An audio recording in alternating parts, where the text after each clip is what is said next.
Welcome to the Richmond Public Schools School Board meeting for Monday, December 4th, 2023. Madam Clerk, roll call. Ms. Dorr, Ms. White, Ms. Gibson, Mr. Young, Present. Ms. Rizzi, Here.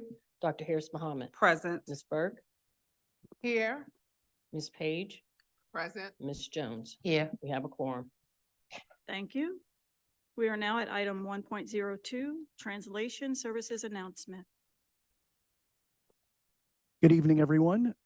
If anyone here needs interpretation from English to Spanish, we do have interpreters available here in the back. Anyone that is watching through Zoom is able to also get interpretation into Spanish there. I will now make this announcement in Spanish. Buenas tardes a todos. Si hay alguien aquí que necesita interpretación del inglés al español, estaré yo aquí atrás con los intérpretes, con los audífonos.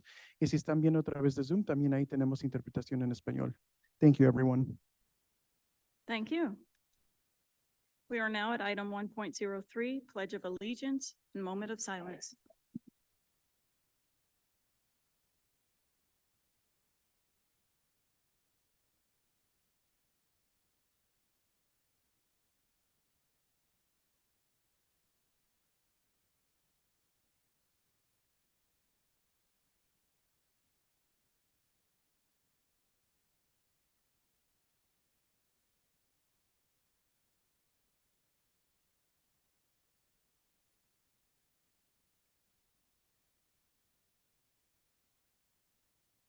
Thank you.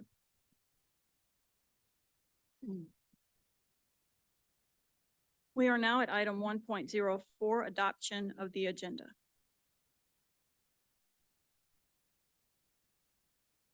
So moved. Second. It's been moved by Ms. Jones, seconded by Mrs. Burke to adopt the agenda as presented. Madam Clerk? Ms. Dorr, Ms. White, Ms. Gibson, Yes. Mr. Young, Aye. Ms. Rizzi, Yes. Dr. Harris Mohammed, Ms. Burke, Yes. Ms. Page, Yes. Ms. Jones. Yes. Motion passes. Thank you. We are now at item 2.01, Recognition of Student Representative. Thank you, Madam Chair. I am delighted to introduce Ayanna Brunson. Ayanna is a senior at Franklin Military Academy, where she serves on the Color Guard and the Honor Guard, participates in the leadership and academic team, and takes part in the Raiders 5K run and relays. Her awards and recognition include Scholar Roll and Honor Roll, Brigade Commander in charge of 400 JROTC cadets, which is also the highest ranking cadet throughout RPS. Citizenship throughout all years at Franklin, 22-23 Knight Award for Leadership, Daughters of the American Revolution Award, Principals Award, and ribbons for Academic Excellence, Perfect Attendance, Distinguished Cadet, Superior Cadet, Leadership Team, Commendation, Good Conduct, Service Learning, Orienteering, Parade, Personal Appearance, and Proficiency. Ayanna also remains active in her community through her participation in Coats for Kids, Toys for Tots, Future Business Leaders of America, and works supporting the distribution of canned goods within the community and beautification in the Franklin community. In her spare time, I don't know when that is, Ayanna works as a hostess at Texas Roadhouse and enjoys listening to music, attending concerts, photography, and acting, for which she has received an IMDb credit. Upon graduation, Ayanna plans to join the United States Air Force and attend college to pursue a Doctor of Pharmacy degree. Please join me in welcoming Ayanna Brunson.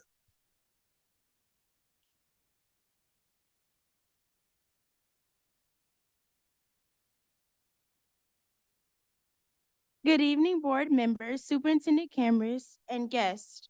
I want to thank you for allowing me to join you this evening and for the opportunity to share my voice and to learn from you all.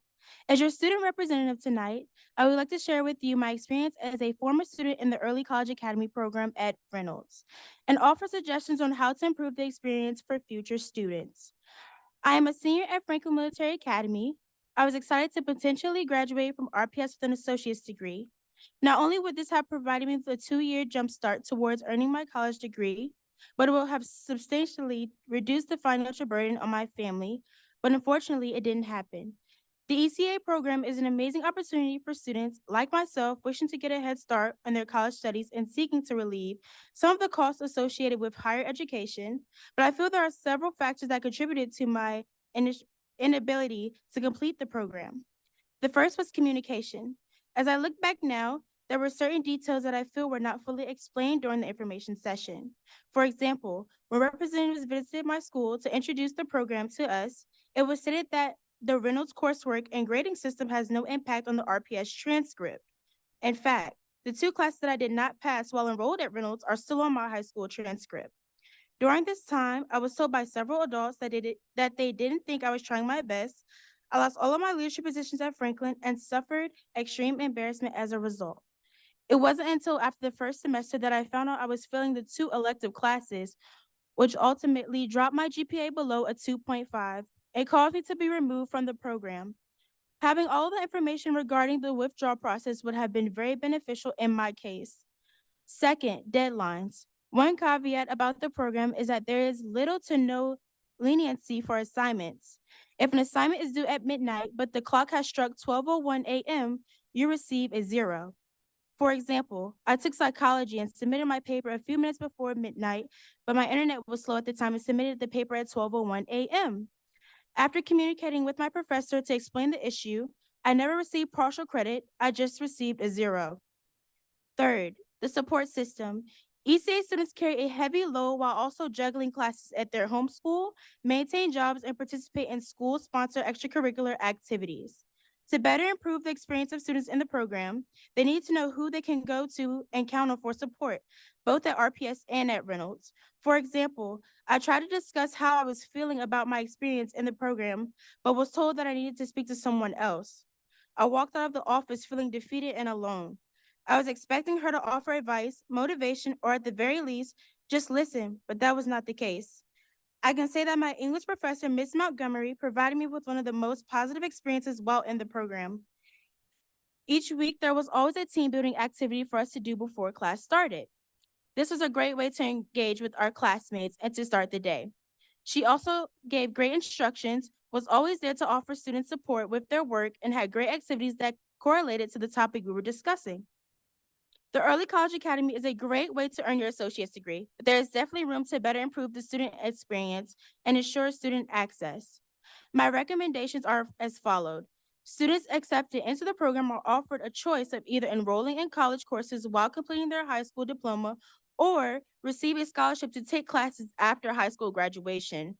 Increase supports to ensure students understand and are able to navigate the high school college experience.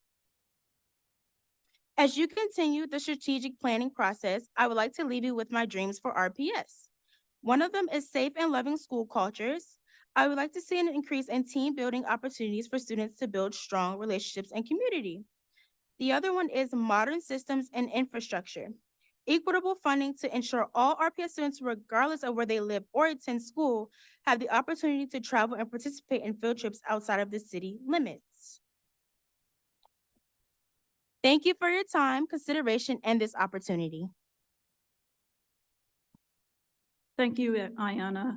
We certainly appreciate that feedback. And I am sure those who manage the ECA program will also appreciate it.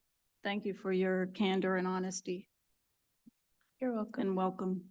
Thank And please stay as long as you like.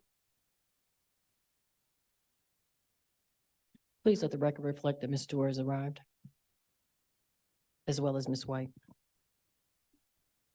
We are now at item 2.02, recognition of REB awardees. Thank you, Madam Chair. I'm gonna read all this and then I'm gonna have you guys come down. So hang on for a second. In coordination with the Community Foundation and the REB Foundation, we are pleased to recognize 3 finalists and 4 winners of the 2023 REB Awards for Teaching Excellence. Considered among the best in their field, these instructors demonstrate a sincere passion for teaching while also serving as mentors, coaches, and champions for their students. Selected from 85 nominees submitted by students, parents, and colleagues, from all across Chesterfield, Hanover, Henrico, and Richmond. 16 winners and 15 finalists will receive cash grants totaling $229,000.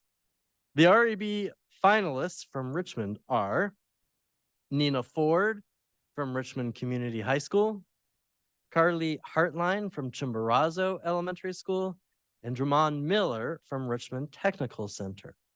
Each finalist will receive a cash grant of $1,000 from the Community Foundation. The 2023 REB Award winners for RPS are as follows. Kimberly Bailey of Henry L. Marsh III Elementary School has been awarded $13,100 to research waterway conservation in Brazil and attend conferences that promote gifted thinking to inform the design of STEM pop-up booths and workshops in Richmond's underrepresented neighborhoods. Congratulations, Ms. Bailey. Joanna Minot of Huguenot High School has been awarded $14,900 to create culturally responsive earth science materials by exploring how geology, astronomy, and proximity to water influenced the Mayan civilization in Mexico, the Ashanti Kingdom in Ghana, and the Ayutthaya Empire in Thailand. Congratulations, Ms. Minot. Next, Gwendolyn Nixon of Huguenot High School has been awarded $15,000 to investigate through photography and journaling the causes and consequences of inequitable distributions of environmental benefits and the hazards that impact African and Indigenous communities. Congratulations, Ms. Nixon. And finally, but certainly not least, Naya Smith of Franklin Military Academy has been awarded $14,400 to connect to the roots of the African American experience through an exploration of the origin, heritage, and culture of Accra, Ghana, and the Civil Rights Trail across Tennessee, Alabama, and Georgia. Congratulations, Ms. Smith. Since 1998, the REB Awards have provided opportunities for 137 RPS teachers to continue their love of learning as they pursue adventures of a lifetime. Awards have totaled over $1 million to RPS teachers. We all would like to thank the Community Foundation for their commitment to our teachers and our students. And once again, congratulations to the 2023 REB Award finalists and winners. And can we have everybody come on down, bring your family, your friends, your administrators, your colleagues, grab a neighbor, whatever you'd like, bring them all down. I do want to note, as everyone's coming down, everybody will get this beautiful token of appreciation. You can't really see it, but it's in the shape of a book with your name engraved and this beautiful portfolio that has a silver engraving right here as well. So after we take the picture, make sure to check in with Rodney. Where's Rodney? Oh, all the way in the back. And he will make sure that you get all of your goodies. All right, let's go take a picture.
Okay, we are now at item 3.01, public information. Madam Clerk? Conduct of speakers. Speakers shall state their full legal name prior to addressing the school board. Speakers will address the school board as a whole rather than individual school board members, the division superintendent, school board attorney, clerk, or any other staff member. School board will listen to comments but will not respond during the public information period. Persons appearing before the school board will not be allowed to, number one, campaign for public office, two, promote private business ventures, or three, use profanity or vulgar language. If a community member's comments during the public information session relate to school-based issues, the chair may refer that individual, to Richmond Public Schools Administration for one-on-one consultation and follow-up. It's important that all community members who wish to participate in the public information period abide by the guidelines set forth in this policy. Refusal to abide by the policy will result in the forfeiture of the remaining time that has been allotted to the speaker. Committee members may express their views in writing in lieu of any oral presentation. Comments received in writing in lieu of an oral presentation will not be read during the meeting, but shall be posted to the school board platform board docs. Thank you. We have one registered speaker this evening. That is Michelle Williams.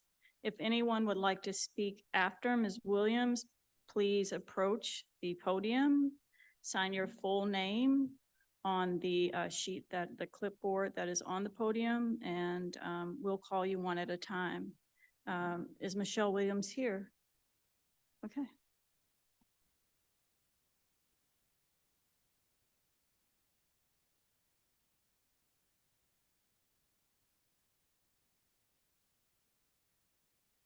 Good evening.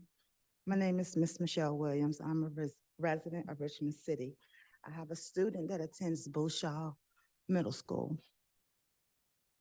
In October of 2023, I relived the trauma of being a survivor of domestic violence. This trauma was brought forth during a disciplinary meeting in which my student received services protected under IDEA. Therefore, it is a federally protected platform. During this meeting, I shared information from redacted statements that proved that my son did not do what he was accused of doing. The victim never mentioned my son's name. Another student actually apologized for the situation occurring. A teacher stated that my son was the only one to come and apologize and to make sure that the student was okay for the other children's actions. I've told my children to be slow to make apologies for situations that occur that they take no part in, because you cannot apologize for the actions of others. You can only show compassion, which is what my son did. I was denied viewing the video footage, which alleged my son doing this act. I brought in the FERPA regulations that actually permit parents to view videos that are being used in disciplinary matters. ISS is not a form of my son's behavior intervention plan. During me reading and asking questions, the principal ignored, verbally said that he wasn't interested and was not going to seek into matters as the investigation was wrong. It was incomplete. It was wrong. I asserted my rights, wanting to move forward. 30 seconds. As there is audio recording and video recording. The principal waited an entire week to place a ban. I was well within my federal and protected rights. No one, but only one person responded to me from the school board. I got an email from the leader of the school board, has not responded back to me yet. OCR is investigating Richmond Public Schools. Time. He waited for me to come to the school after I had already been to the school on 2 separate occasions after the ban because I placed an appeal. to lie and said I just walked into the school. I had to remain outside last week in the rain Ms. Williams, to get my time son. has been called. Ms. Williams, thank you. Jason, I need an email Ms. back. Williams. Thank you. Thank you. Next speaker.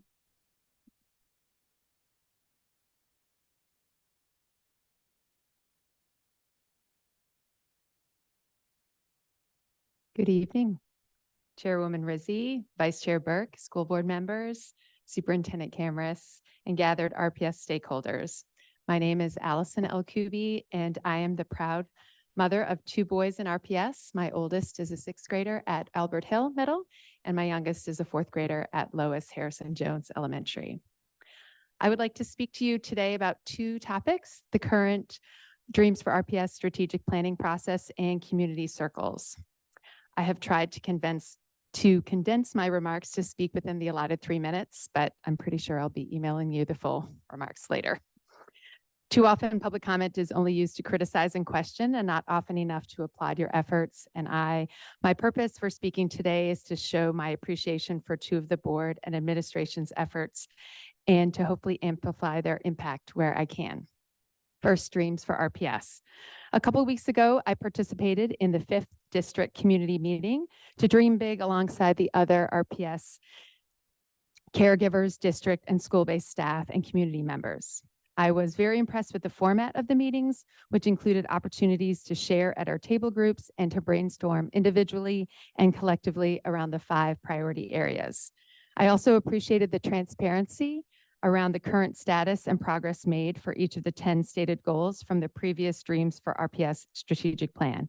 I've been encouraging as many people as I can to participate in at least one of these upcoming planning meetings.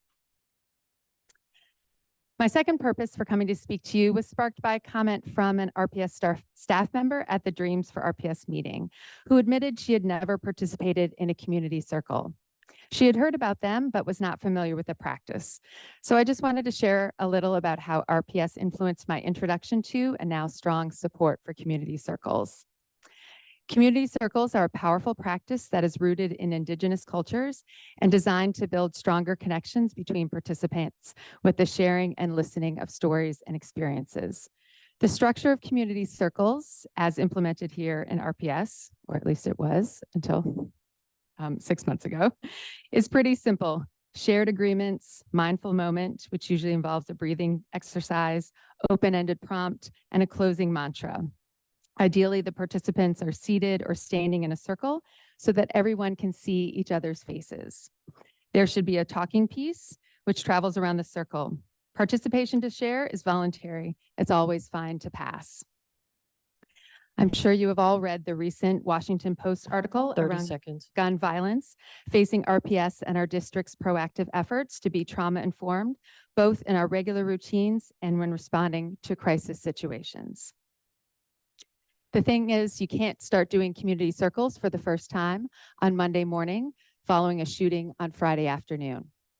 But at some point following a crisis, students and staff will be returning into the building, and having the routine and practice of community circles in place allow teachers to provide a familiar and safe place for students to have an opportunity to share their big feelings and fears about what happened. I'll email the rest of my comments. Thank you for your commitment and what you do for our students. Thank you. Thank you. Are there other speakers?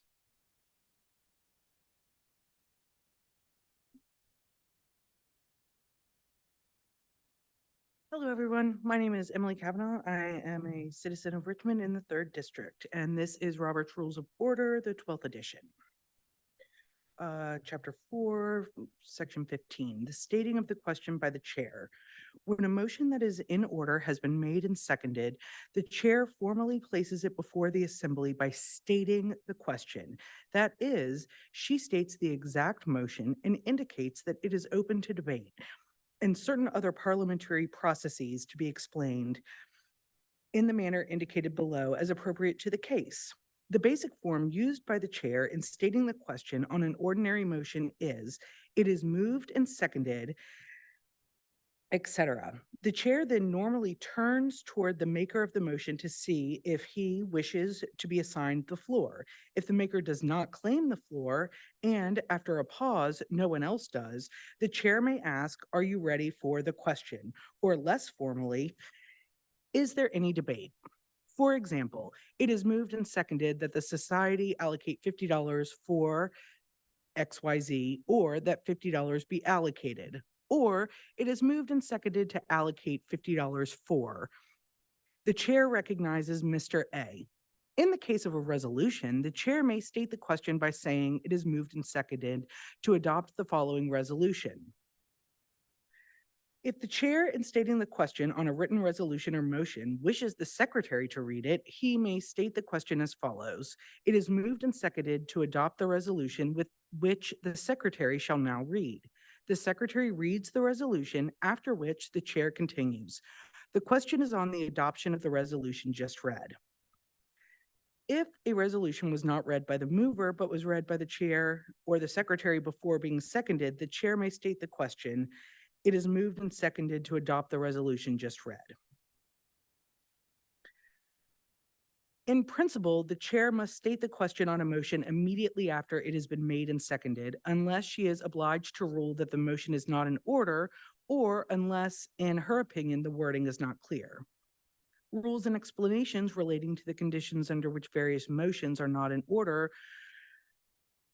will be found in further sections and in the first three standard descriptive characteristics given in the sections on each of the parliamentary motions. 30 seconds. When a member who has legitimately obtained the floor offers a motion which is not in order, the chair may be able, in certain instances, to suggest an alternative motion which would be in order and would carry out the desired intent to the satisfaction of the maker. If the chair is obliged to rule that the motion is not in order, he says, the chair rules that the motion is not in order or is out of order, and the reason. To state that a member is out of order implies Time. that the member is guilty of a breach of decorum. Thank you all. Thank you. Next speaker. Are there any others?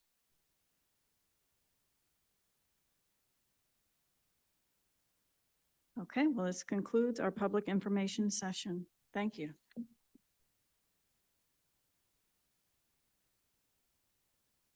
All right, we are now at item 4.01, receive update on dreams for RPS Goal 3, academics, PALS, and VGA.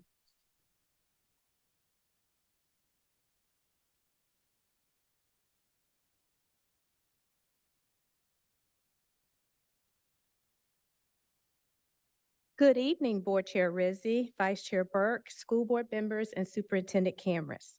We are excited tonight to bring our PALS K-2 literacy data. Our VALS, our 3-year and 4 early literacy data, and grades 3 through 8 Virginia Growth Assessment data. All of the assessments presented tonight are state assessments that we utilize to measure student growth. John Grove, Cassandra Bell, and Shayla Holman will be a part of the presentation explaining where we are with our data and next steps. Before I go any further, I want to thank the school leaders, literacy coaches, literacy interventionists that are either school-based or on the division level, and RPS families who work with us daily to support their students and the schools. Most of all, I want to thank the preschool, kindergarten, first, and second grade teachers, instructional assistants, and our outstanding students. We only stand here tonight to represent the great work that is happening in early literacy in our schools. We are so proud of you and will continue to be here to support you at a high level. Let me provide these 3 incredible highlights for you that are presented on slide 4. Headline 1, RPS outpaced the state for the 2nd year in a row. From last fall to this fall, RPS gained 6.4% in students maintaining their sum score benchmark. This exceeds the state's gains. Headline 2, double-digit gains for our English learners. Our English learner students grew by 10%. Headline 3, we are closing our COVID-19 learning loss gap. We are only 2.5 percentage points away from our pre-pandemic rate measured by the difference between fall 2003 and fall 2019. During fall 2001, only 42.9% of our students met this sum score. As I said before, we are so very proud of the progress and committed to continuing to accelerate our young learners as we strive toward that goal of every student reading on grade level by third grade. Thank you to our schools for their unwavering commitment to learning everything they can to help their students reach their potential and beyond. The team will come up to discuss the data and our next steps for students in grades K through 2.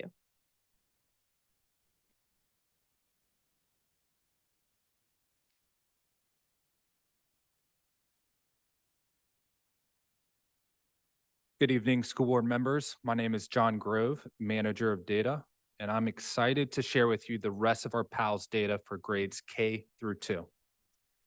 In this slide, you can see the performance by grade level. Third grade is showing the highest gains with an 11% increase, and kindergarten saw a 7.6 improvement, which is more than double the state's gains. This next slide breaks down our data by subgroups. You can see here, Dr. Wiggins mentioned that our English learners are our second headline here, and they're leading the way with a 10% increase.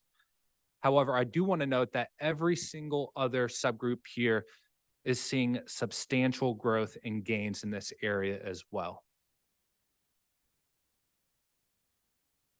The next two slides show the data by school. Our schools and staff have done an incredible job in increasing our early literacy outcomes. 8 schools, Bellevue, Cardinal, Fox, McClenny, Westover, Broad Rock, Fisher, and Overby all have achieved double-digit gains from fall to fall. And only 5 schools have seen a slight decrease in their fall 23 data.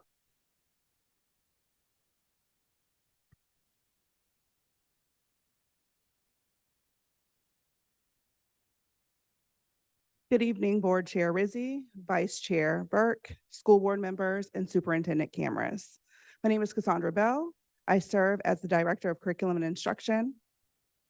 As my colleagues have shared, we are excited about the progress that our youngest scholars are making in early literacy as we fully recognize the impact this has on our upper grade levels and seek to respond to this data in 3 distinct areas: through professional learning, an emphasis on small group instruction, as well as the manner in which this data is utilized directly in our schools. In terms of professional learning, we've begun a concerted effort that is still ongoing to ensure all of our teachers and leaders, including literacy coaches, reading interventionists, principals, and assistant principals, are trained in the science of reading through LETTERS. LETTERS is a VDOE-approved science of reading training that aligns with the trends outlined in the Virginia Literacy Act.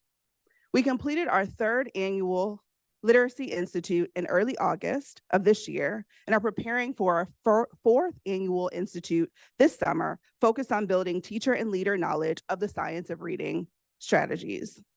Literacy coaches engage in bi-weekly training on research-based best practices from the district literacy team that they are then able to utilize to support teachers in their buildings. Elementary principals and their literacy coaches began a 6-part literacy series this fall entitled Reading for Life, providing an opportunity for collaboration and joint learning, not only based on the science of reading, but centered on early literacy.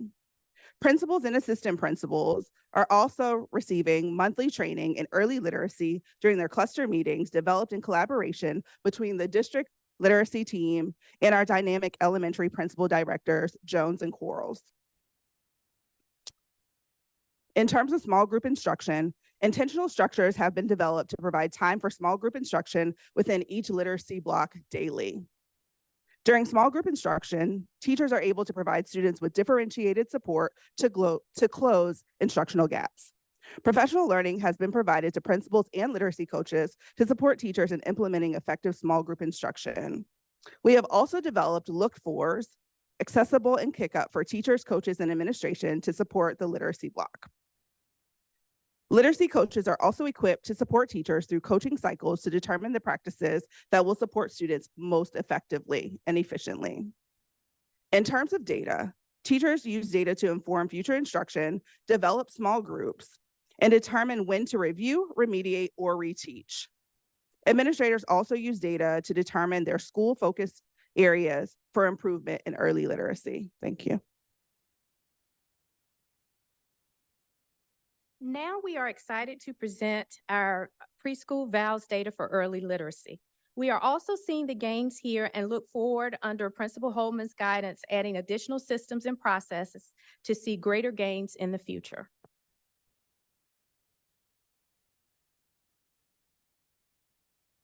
Good evening, board members and Superintendent Cameras. My name is Shayla Holman, and I'm the Director of Early Childhood Education. As you see here, what is VALS? VALS is essentially the our version in preschool of PALS. It's the Virginia Language and Literacy Screener. It happens 3 times a year, and it helps our students, it helps our teachers actually support our students with differentiated instruction. This measures letter sounds and letter names, but also our phonological awareness areas of syllable segmenting, beginning sounds, sound expressive, and phoneme blending. Different from PALS, we actually have skill development bands. So our bands are growing, they are beginning, growing, and strong. And beginning means that you have minimal skills, growing, that you are developing in those skills, and strong, you are well developed in those skills. And according to the state, we are supposed to be in strong by the end of the year. So I want to also share some highlights. First, let me just say VALS started last year. So the data that you see now from last fall to this fall is from the first time that our 3 and 4-year-olds took this assessment. And so we do have some positives. If you look at our first headline, we saw gains in all but one of our subtests, and the one that we did, and there was no change between last fall and this fall. The second headline does show that we have a degree of variability between our preschools in our centers and in our preschool classes in our elementary school. So for example, you will see MLK was up 7% versus Mary Scott was down 2%. That's preschool to preschool, but you can see some of the same patterns between preschools again and preschool classes in elementary school. So we are definitely working to ensure that we have some consistent instructional practices and high quality strategies being delivered to students in both our preschools and our elementary schools.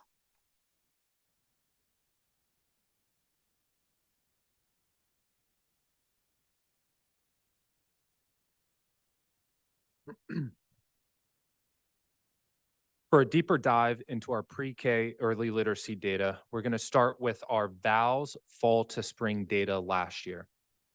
The goal with our VALS data is to have all students in the strong category. So when looking at this slide, I like to highlight the data point % of students scoring strong. To better interpret the performance of this outcome, note the fall to spring % strong difference highlighted orange to the right. This shows the gains in each area for the division. Looking at the difference, we see some incredible gains last year. All areas gained 20% plus improvement in the strong area. Our division excelled in improving the areas of letter names and syllable segmentation. In these areas, RPS increased the % of students scoring strong and decreased the % of students scoring in the beginning band. Moving into analyzing our data this fall, we are seeing some improvements. Syllable segmenting is our strongest domain area here, with 45% of our students scoring strong in this area. To add, this area has also increased 4% from last year. Okay.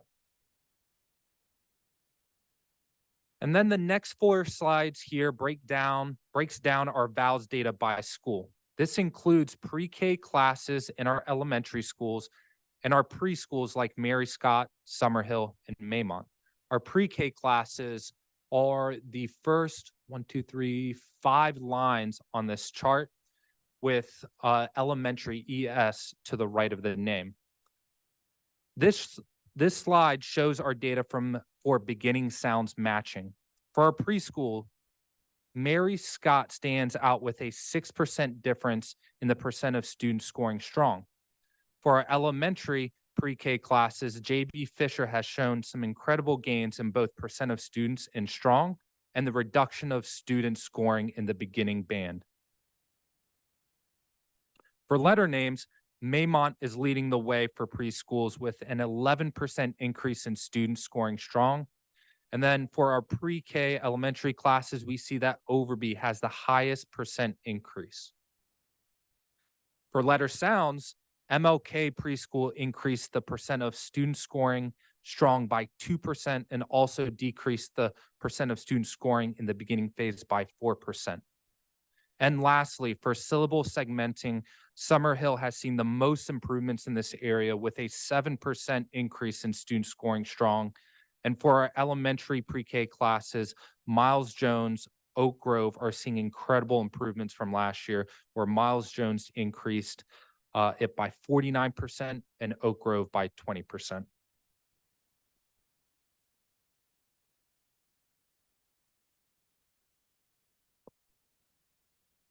Good evening again. So our response for preschool is we have developed a systematic approach for our weekly collaborative planning where our principals, our division coaches are sitting in on some of those, and our teachers are working together. We are reviewing lesson plans, data analysis. How can we assure students are learning it? And if they aren't, how are we moving forward?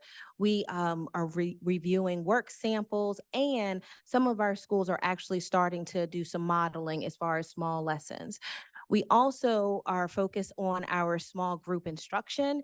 Like elementary, we also have developed a look for that is also we utilize in the Kick Up platform that our coaches, principals are able to review so we can see where teachers are getting coached. We can also see trends in our instruction and how we can support around that.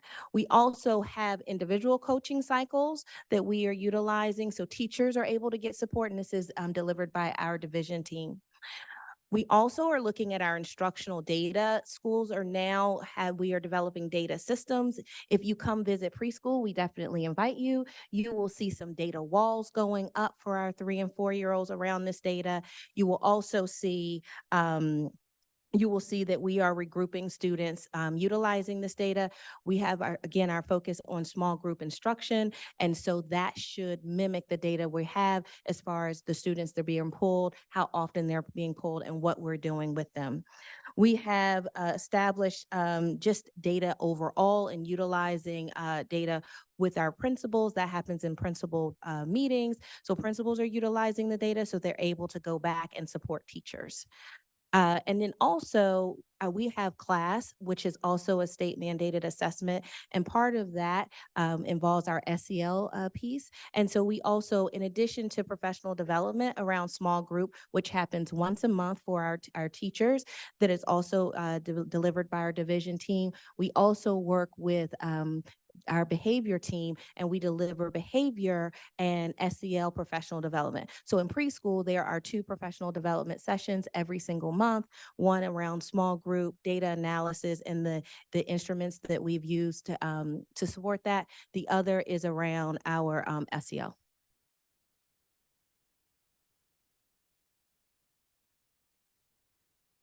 Our third assessment we'd like to discuss is our Virginia Growth Assessment. While this data does not provide proficiency averages, but serves to provide guidance to district and school personnel on next steps for our students in grades 3 through 8. This assessment, along with our checkpoint and interim data, guides our response to individual and small groups of students in their everyday intervention instruction.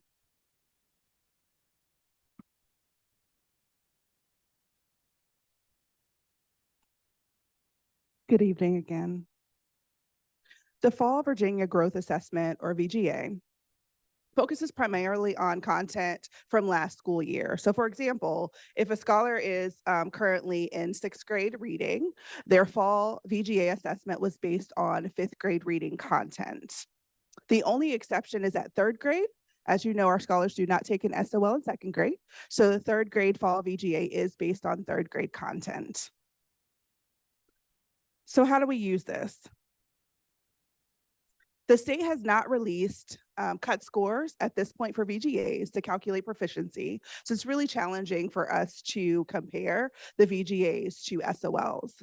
The fall 23 VGA data is used to study performance on state standards from last year. I will also note that scholars will, in addition to taking the VGA twice a year, they will also take the SOL in the spring. So those two administrations of the VGA are in the fall, which is the data we're going to be looking at shortly, and then the winter administration. The winter administration will be based on current year standards. So if a scholar is in, as my earlier example, 6th grade reading, they will have a winter VGA that is based on 6th grade reading standards. What the VGA does tell us is percent frequency, so how often a particular standard shows up on the VGA, and also percent correct. So we're able to assess the assessment performance on each individual standard that is assessed. Thank you.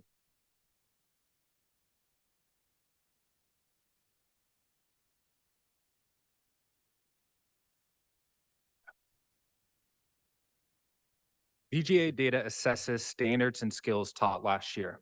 When looking at the example, go to the next slide here.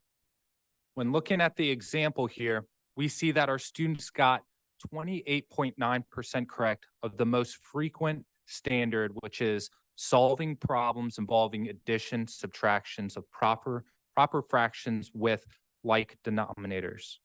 While our students got 58.6% correct of the second most frequent standard, which is compare and order whole numbers. This data is most impactful at the student level, assessing summer learning loss by comparing this data to spring SOL standard data. The rest of the slides break this data down by test level. For math trends across the division, our students typically do better with comparing and ordering numbers, multiplication and division facts, place value, order of operations, and using models. And for our reading skills, there are fewer standards.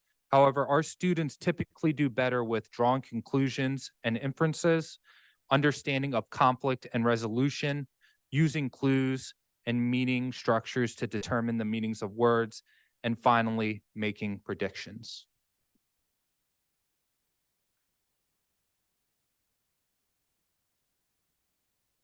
As I said before, we are so very proud of our schools and district personnel who support schools, because as we can see, a lot of data progress is being made. We are committed each day to make sure RPS students receive a high-quality education to help them reach their ultimate goals of being college and career ready. We still have much work to do, but it is very evident that we are heading in the right direction, making a difference for our early learners and for our early learners and our students in grades 3 through 8. Again, to our school staff, families, and our students, we are so very proud of you. We are ready to receive and respond to any questions. I see Ms. Page, Ms. White, Ms. Burke, Ms. Page. Thank you. First, I want to preference my question with a statement. I just want to thank the team, our staff, our students, scholars. Doing, we can tell everyone is working so very hard. So just want to thank you for this presentation. But my question is, the schools, the elementary schools that are not growing in the same rate as other elementary schools, with the instructional data, are we going to provide those teachers with additional training that would give them the tools so that those students or our students can see, the same success district-wide? Because, I know everyone, your skill set, everyone's skill set is not at the same place. We could have new teachers or You understand what I'm saying? But some people just need that additional support, so they can feel successful, that they're doing what they need to do in the classroom.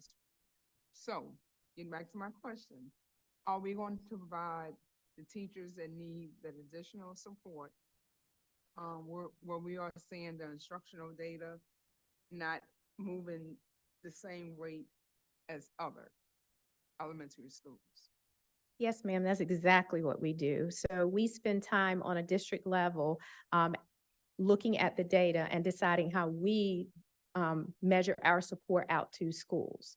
And certain schools don't need a certain level of support as other schools. And so we look at a lot of factors in that. One of the things that we didn't talk about is we also utilize the data in order to look at who's in a coaching cycle. So for example, if we see that this teacher is not doing as well as this teacher, then that teacher needs to be in a coaching cycle at their school with the reading specialist, and then our district personnel supports as well.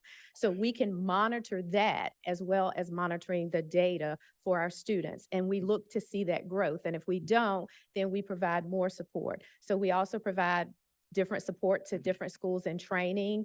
Of course, our reading coaches and reading interventionists provide training at the school level, but we also go in and provide training and assistance where we need to at certain schools. And there are certain things we do for every school, like we are making sure that our reading coaches and reading interventionists all receive letters training so that they can go back and impact their schools. But then there are certain trainings that are needed more for certain schools, just because certain schools have more long-term subs or more novice teachers. And so we provide more support there.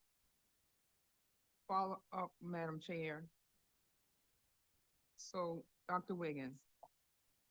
So, I guess, what is the criteria that we identify those teachers that need that additional support? How proactive is your team? Or what is the frequency of monitoring, our teachers that need that additional support?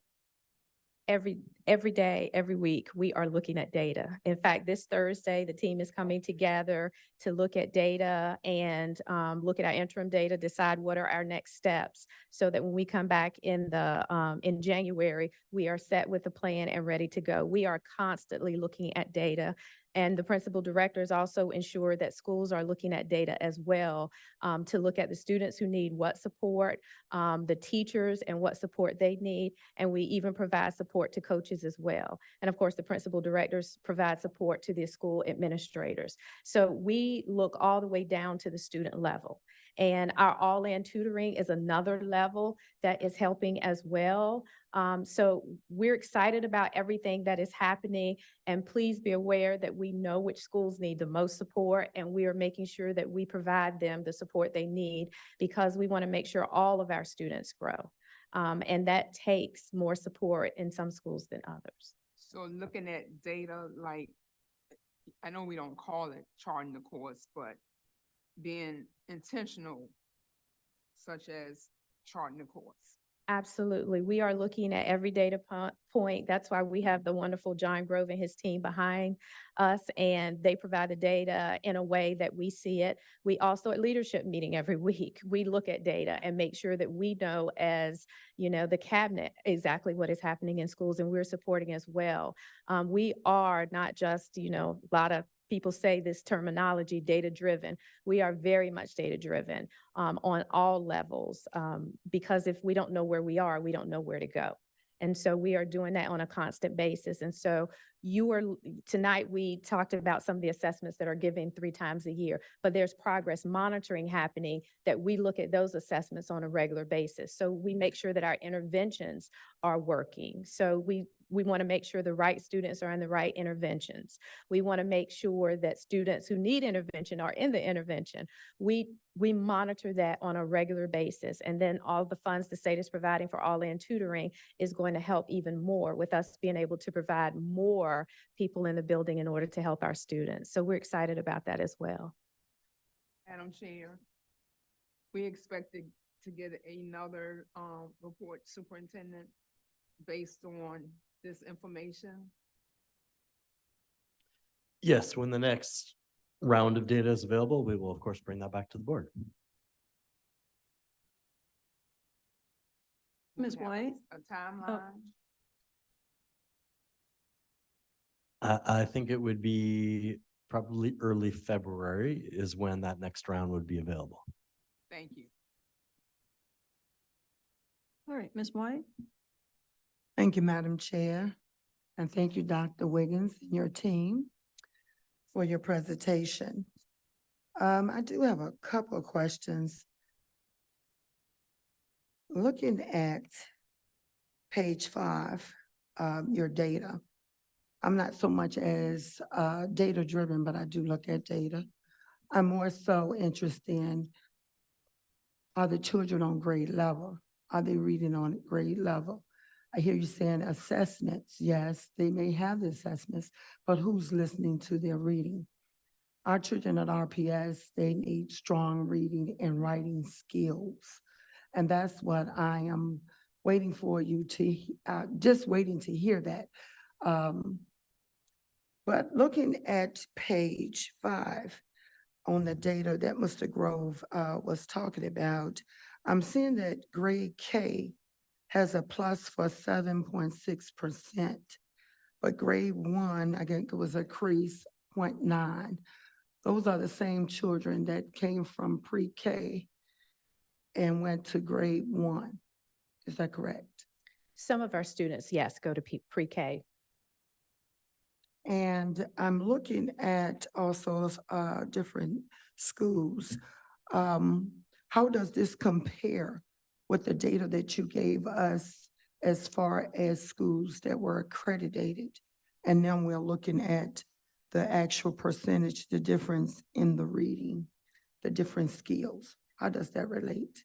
So what we want to do for all of our schools, whether they're accredited or not, is build their early literacy skills, which is going to help them to improve in math, in science, and social studies, because all of our assessments are reading assessments. So the more that we can ensure that our students in early literacy are reading on grade level by the time they get to 3rd grade is going to help with our accreditation standards, of course. So you will see, if you made a comparison of schools who are accredited and schools who are doing a great job in early literacy, you'll see some of the same comparisons, but you'll also see some of our schools that are not accredited who are also making great gains. So we put a lot of time and focus into early literacy so that we can have greater gains by the time the students get to 3rd, 4th, and 5th grade, and we're beginning to see that.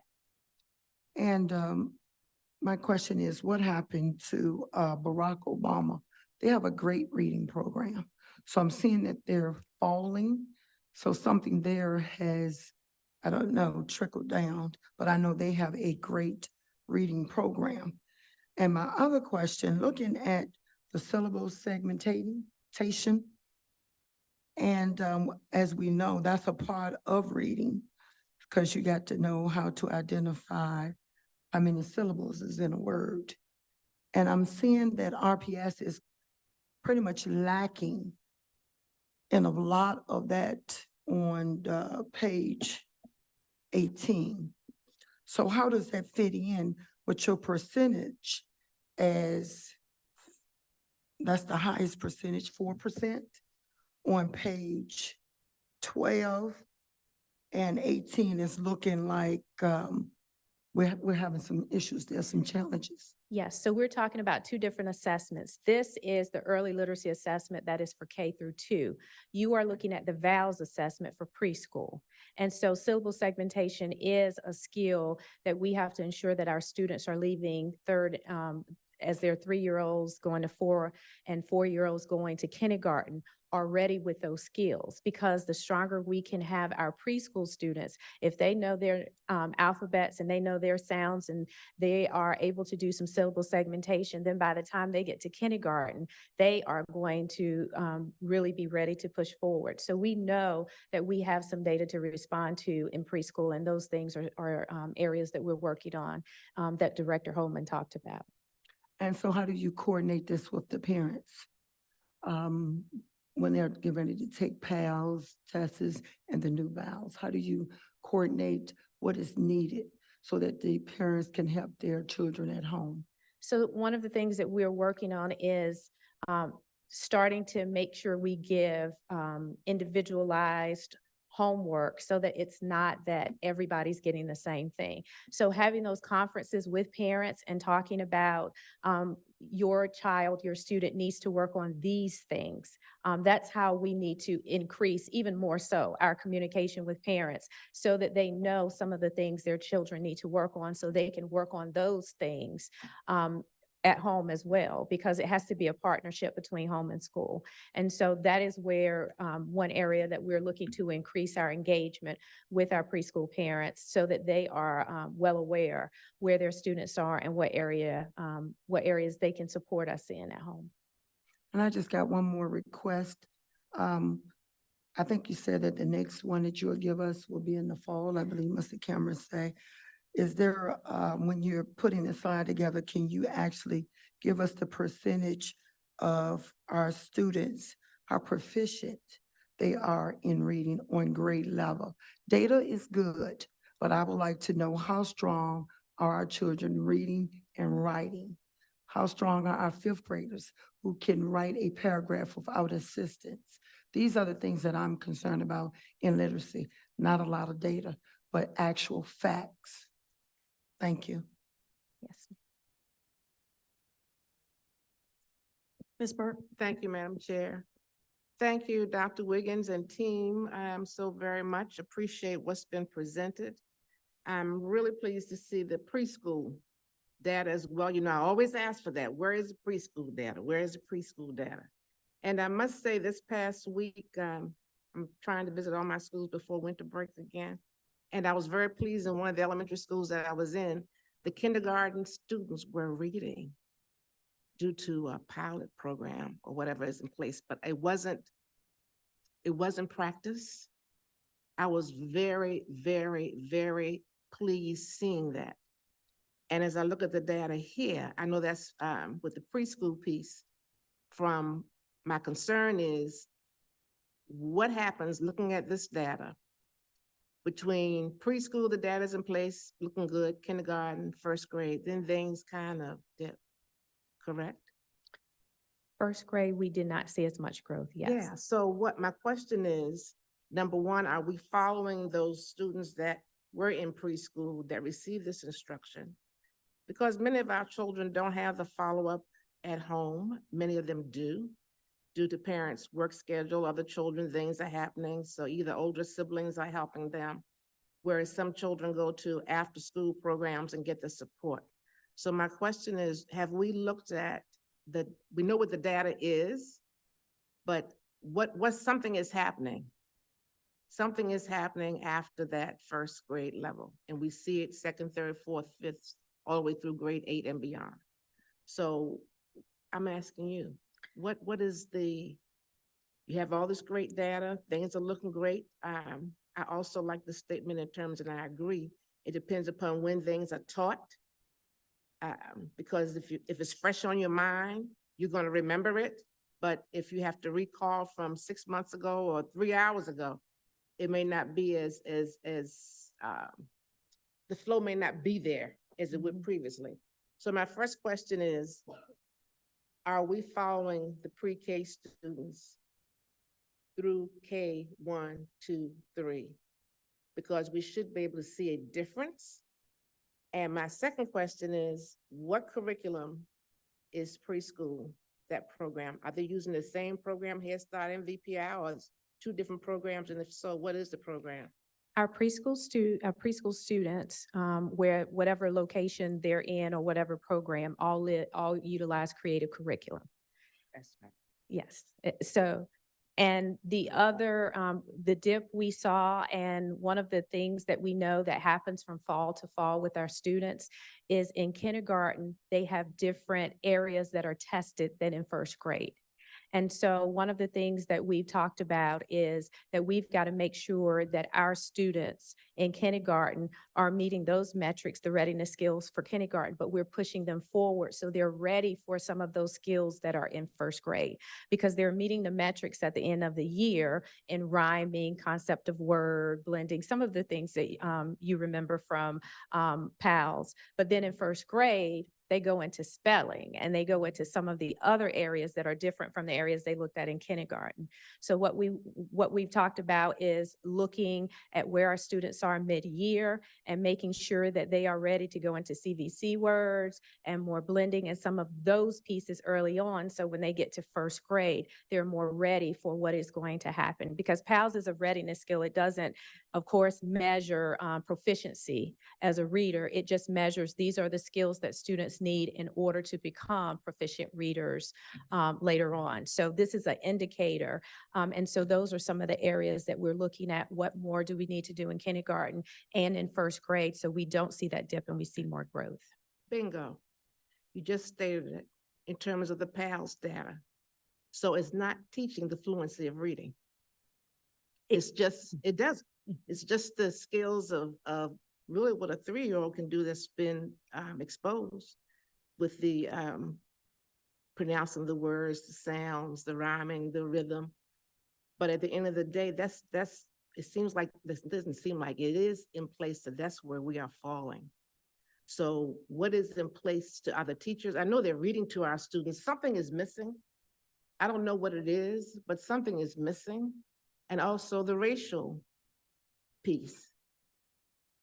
It's something is off. And I'm not saying it's us, it may be the State Department, it may be whatever, but something definitely is not connecting. And I hope that Richmond Public Schools will be the locality that can solve that. I really do, because at the end of the day, they know their sounds, they know their alphabets, and I know some children may miss out, especially those who have not had preschool. That's why I'm asking to follow the preschoolers.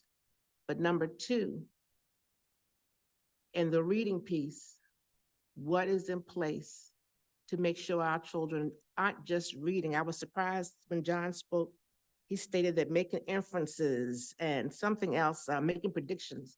At one time, that was very hard to teach, and our students struggle with it.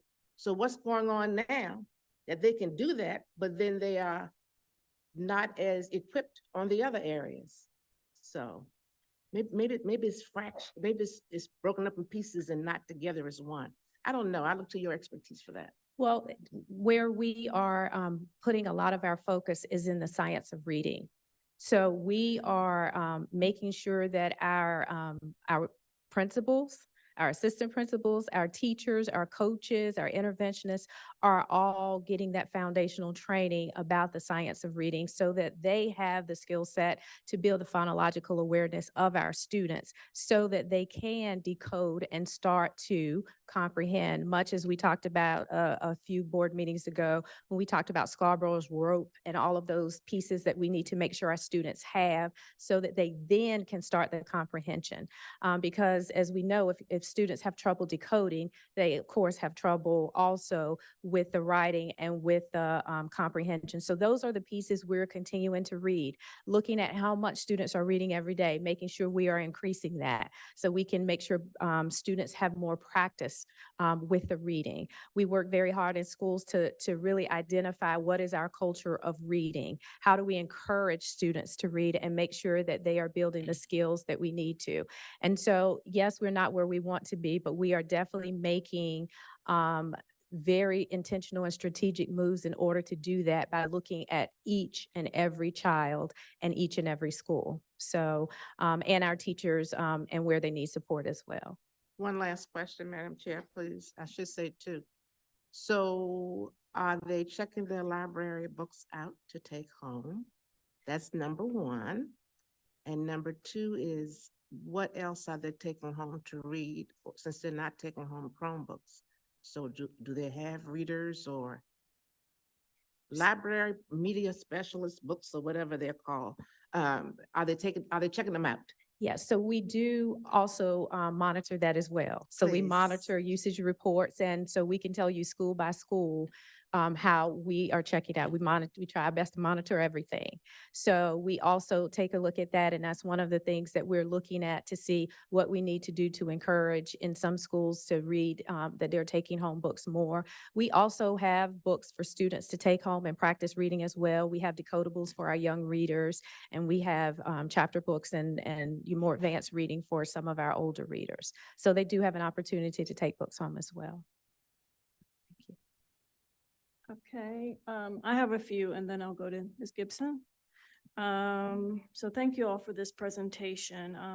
When we look at the early literacy state comparison, I am definitely celebrating growth, but I feel like that is kind of measured just because we have farther to climb than some other districts. And so, yes, growth is good, but any data point that's below 50% is going to be really concerning to me. I think Ms. Burke was referring to, and I think, maybe doing some spot cohort-based longitudinal data, like to collect that and see what's going on with students from year to year, maybe pick out specific students to follow. That might give you some information about where, what is happening and how students are progressing. I noticed that Overby Shepherd is a standout, so congratulations to them. They had really good growth. I have mentioned, I've talked about this, letters effectiveness. Like I did some research on it and I found that there is evidence that shows that it improves teacher knowledge, but not necessarily student outcomes. And so I read some sources that said that letters could be okay, but then also you could go with something that's a little less expensive. They talk about the expense in the data and the sources I've looked at, and then increase supports for teachers. What they're saying is it looks like the coaching is having more of an impact than letters training is. And so, I just wanted to share that I've seen that. And maybe it's something we could consider. I don't know how much letters cost, or do we have some idea? Yes, we can definitely bring you some numbers about, because right now we have our interventionists and our coaches finishing up volume 2 of letters.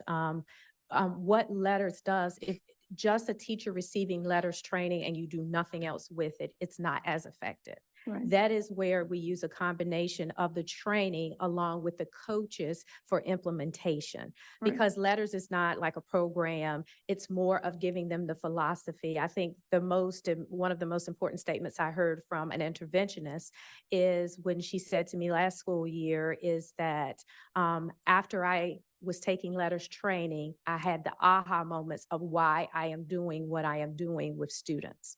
And that's what letters training provides. It provides that foundation of the science of reading. So as teachers are teaching with the curriculum resources or using intervention materials, that they understand how students need to progress in reading. And so that's the power of letters. And yes, it's expensive as most things are, but it really is making a difference. And that was an interventionist. So she has a certain level of reading already, but the letters training gave her an understanding. We also have principals who've been through letters training and they say some of the same things. So when we're having conversations with them about the next steps for their schools, they are able to talk in a very strong way about what they're seeing in the classroom and what things need to happen. And so that's the power of letters. Yeah, so I would like to see, and hopefully I'll write it down to remind you, I would like to very closely monitor whether we are getting our money's worth from letters, like how this is actually translating into student outcomes. Let's see. We've talked a lot about data. I do wonder, I'm certainly sensitive to the fact that our kids may be experiencing some testing fatigue. How are we working to be sure that our students are not really getting tired of testing? And my son has definitely admitted to me that he is just, done all C's on standardized tests before because, they get really exhausted. So how do we know we aren't dealing with some testing fatigue here? So for our early literacy students, they they have the PAL assessment beginning of the year and end of the year. It's required. In mid-year, it's optional for schools in order to give that mid-year assessment.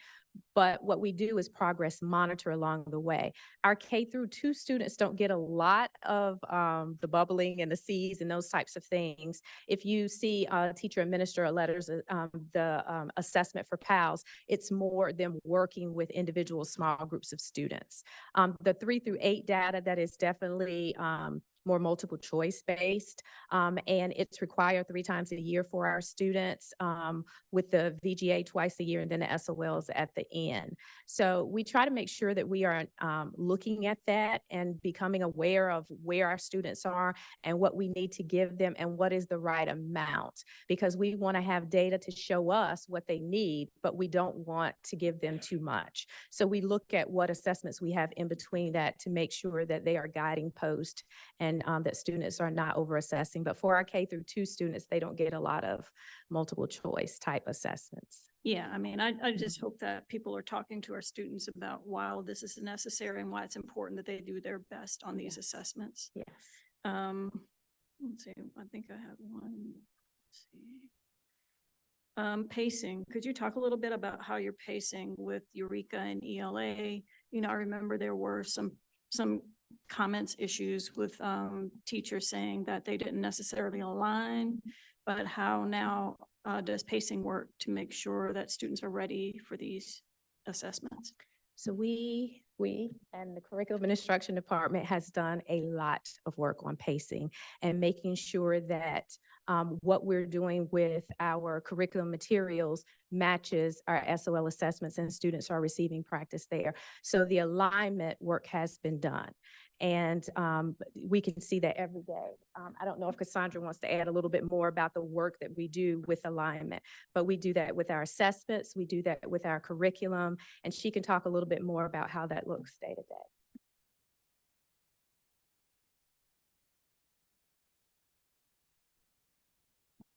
Good evening again. As Dr. Wiggins shared, we have done some extensive work around pacing and alignment. In particular in math, as it pertains to Eureka. As you know, we adopted the Eureka for Virginia edition, but to be completely candid and transparent, it still wasn't aligned perfectly to our state standards. So we did some extensive work to develop a comprehensive curriculum for Richmond Public Schools. And so that curriculum is inclusive of VDOE resources, it's inclusive of created resources that align to our standards. In addition to that, to ensure that we are adequately measuring student progress, we also created checkpoint assessments that were standards-based. So moving away from the mid-module and end-of-module assessments that are built into Eureka, we've developed those SOL-specific assessments to progress monitor students' performance along the way, so that that coupled with our interim assessments align closely to what scholars will see on the VGA assessments or the end-of-year SOL assessments. Our pacing is inclusive of a pacing calendar that is a daily and a weekly view that has all of our resources hyperlinked so that teachers have access to those resources at a glance, and they can pace out their curriculum and their instruction for the course of a week or 2 weeks or across a month, and they know when all of the assessments are going to be given. We've also done extensive work around EL to create similar pacing structures and progress monitoring as well. And we ensure that we're not over assessing our scholars, and we balance that. So we do not have assessments for reading or literacy at the same time or on the same week that we have assessments for math. Thank you. And so most of that work was done in-house? So essentially you created a curriculum so that we could use the curriculum. It sounds. No, it's more Is about that aligning okay? the curriculum All right, resources so we have. aligning, okay, Yes, that 'cause sounds like a lot of work to do in-house. It Mhm. always is in Virginia because because most of course, United States is Common Core. So Mhm. no one writes curriculum just for Virginia. And so there will always be some work that we will have to do that our neighbors do as well, our other school divisions around that to make sure that we have that alignment there. So it's like we need the curriculum materials to then give us the foundation, and then we make those adjustments with that. A lot of members that were on the task force and people who had concerns were some of the same people who are our academic architects to help to do some of this work, to make sure that we have a variety of books, some of the things that they talked about. So we do that work to make sure that it encompasses what we need for Richmond Public Schools and our students. So we're very proud of that work. All right, I have one last direct question and then I need to move on. So could any of this be done without Eureka NEL? It would be very difficult because that means Okay. we would be creating from nothing. Okay. That means we would have to get the books, we'd have to get the materials, when balanced literacy, when I first started teaching and we start with balanced literacy, it was a theory and there was nothing else and we had to create everything. And that is a heavy lift on our teachers. So the fact that we have Eureka, we have L, we have some materials from Amplify, and our, great district people along with our wonderful teachers are able to come together and actually build that and make it even better. So we really need those materials. Without them, it would be very hard. And as we talked about before, we have a lot of long-term subs, novice teachers who need that guidance and structure in order to do that. And that's what we try to look for in our intervention programs too. All right, thank you. Ms. Gibson? Thank you, Madam Chair. Thank you for the presentation. My question is around the demographics. On page 6, I'm looking at some reporting group data, but if I'm following this correctly, this is regarding K through 2 students. And so I didn't see the comparable data for pre-K. And I was wondering how the demographics of our pre-K students has evolved year over year. And I'm particularly interested in the students with disabilities. At the elementary school level, it shows a decline. And I know that there are requirements, compliance requirements regarding the percentage or number of students with disabilities that we have in the VPI program. And so I was just hoping you could speak to that. So one of the areas we were able to provide early literacy data this time, and I know we've talked about it before and we haven't been able to provide it, and Director Holman and Mr. Grove are working together on those pieces so that next presentation, we can provide you more of that data. It's about pulling it and working with it. And as we talked about, PALS data, we've had it for a few years. VALS last year was their first year. And we will be switching in K through 2 to VALS next year. So our assessment will be changing as well. So those are some of the pieces we want to continue to iterate on and to get better with. We want to make sure that we're pulling this data for you. So when we have VALS, you can see that as we look at the next assessment. We might could do it for this one, I'm not sure. Those are some pieces we need to continue to talk about. We also want to be able to look at 3-year-old data and 4-year-old data separated, so you can see that as well. So there are some data pieces that we're continuing to work on as we start to pull up the preschool data in a way we have not. So I'm glad you brought that up because those are some things that we want to be able to present as well. I'm sorry, just to be clear, so are you saying we don't know the percentage of students with disabilities that, is there a requirement, is there a compliance requirement in terms of the percentage of students with disabilities that the district has to have? So you may remember from the waiver I brought for Head Start, both programs look to have about 10% of our students that are in preschool programs that are students with disabilities. Yes, we know who those students are, and of course, we can pull their data together. We just did not do it for this presentation, but it's something that we can do. Yes. Okay, but I'm sorry, so are we in compliance? Because it appears at the elementary school level, there's less than 10%. Are we in compliance with the percentage of students with disabilities? for elementary. No, for VPI. For VPI and preschool. That is something I would have to go back and get those numbers and take a look at. Of course, you know, for 3 and 4-year-olds, we are just finding some of our students eligible. And so it's hard for me to know right now about the numbers, but that's something I can get back to you with. Thank you. Mhm.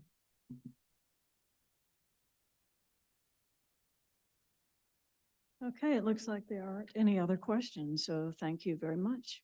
Thank you. Thank you all.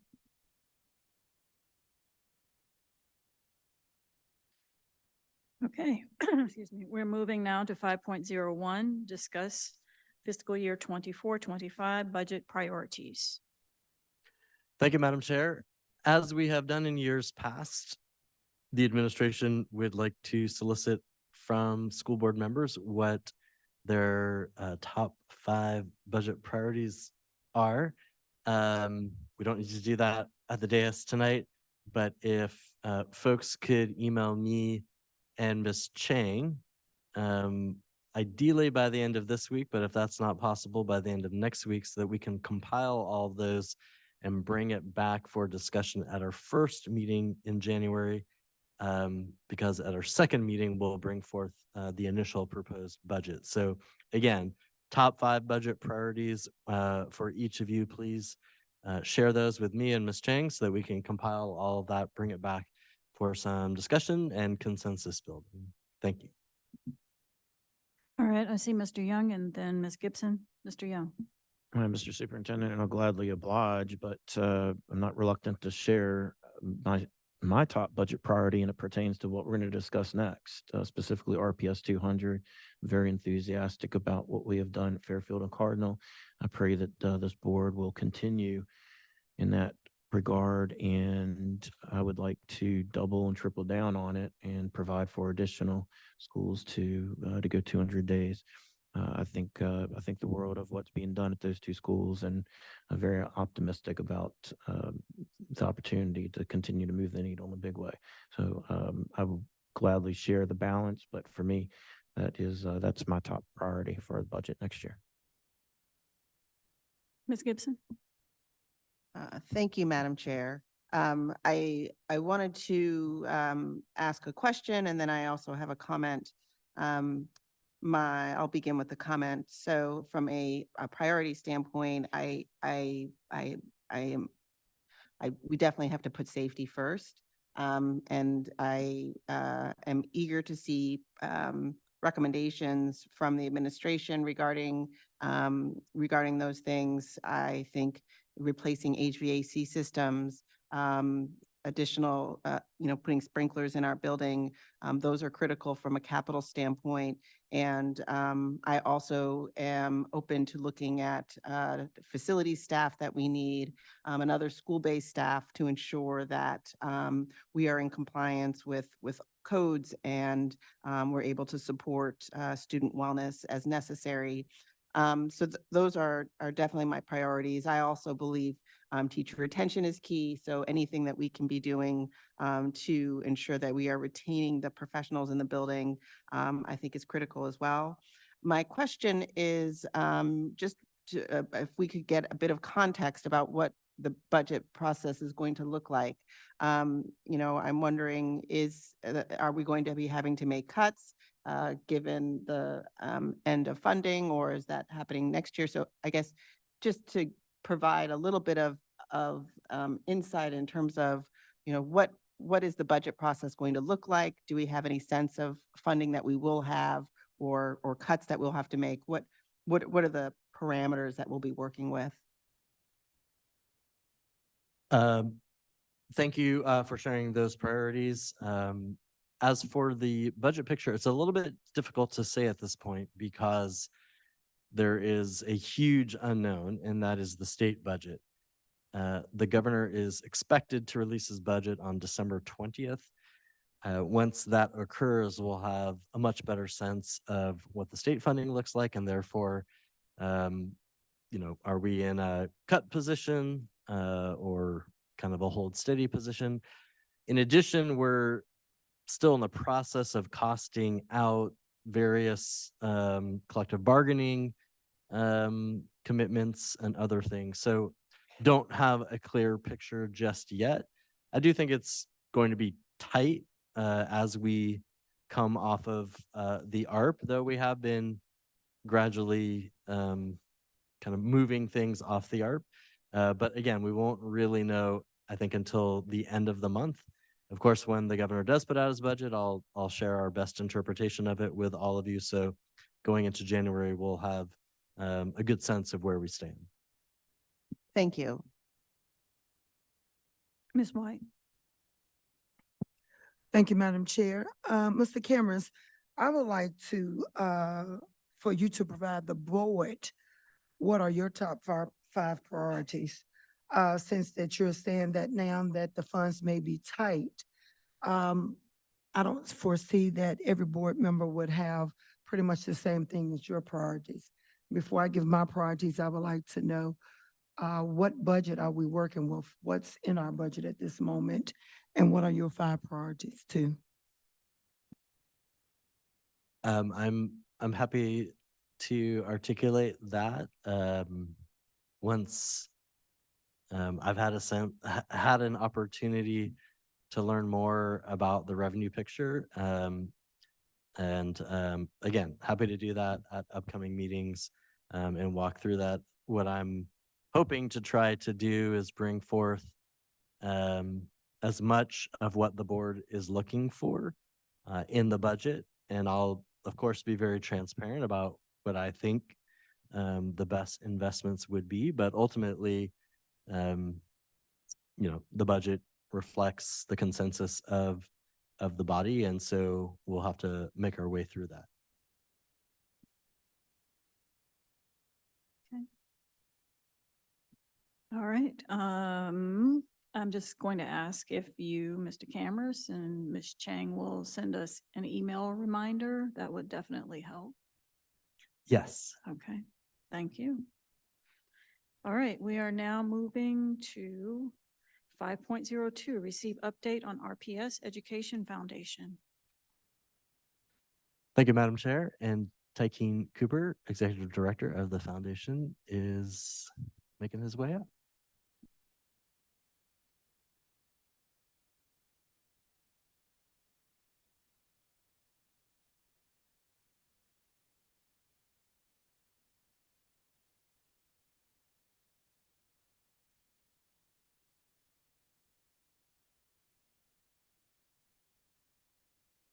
Madam Chair, members of the board, Superintendent Cameras, good evening. So while he's pulling that up, I'll give you a short synopsis. First of all, I went to kindergarten and first grade at Broad Rock this morning and observed the immersion classes. Was really impressed and I learned a lot. Spanish isn't something I've ever learned, but I was really impressed with the progress there.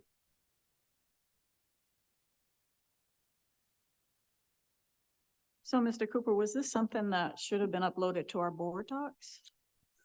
Yes, but I didn't send it in on time. Chip, do you have it? 5.03. I'm gonna call an audible. Okay. Yeah, let's push it a little bit later in the agenda and we'll make sure to get that queued up, and I will add it to board docs to make sure everybody has it. Okay? Does that work with you, Madam Chair? Yes. Okay. Thank you, Mr. Cooper. All right, so now we are moving to 5.03, receive update on RPS 200 and discuss next steps. Thank you, Madam Chair. I am thrilled to provide a brief update on how things are going at our RPS 200 schools. Of course, it's still early in the year, so we have limited data sources, but what we do have is quite encouraging. We've tried to be as rigorous as possible in terms of assessing impact. To do that, we've identified, in essence, a control school for Fairfield Court and one for Cardinal. By that, I mean a school that is similar in terms of student body, similar in terms of neighborhood nearby, and so on, to approximate the difference between a school with the extra time and a school without. This is admittedly imperfect. In an ideal world, we'd have a randomized control trial, but we can't do that in a school system. And so this is the next best thing. And so when looking at the PALS data, the literacy data, first, we see Fairfield Court increased by 3.6%. And we used Woodville Elementary, obviously, just a couple of blocks away as the control school, where they actually saw a decline. I want to be clear, this is no commentary on the control school. They were not afforded the extra time as Fairfield was.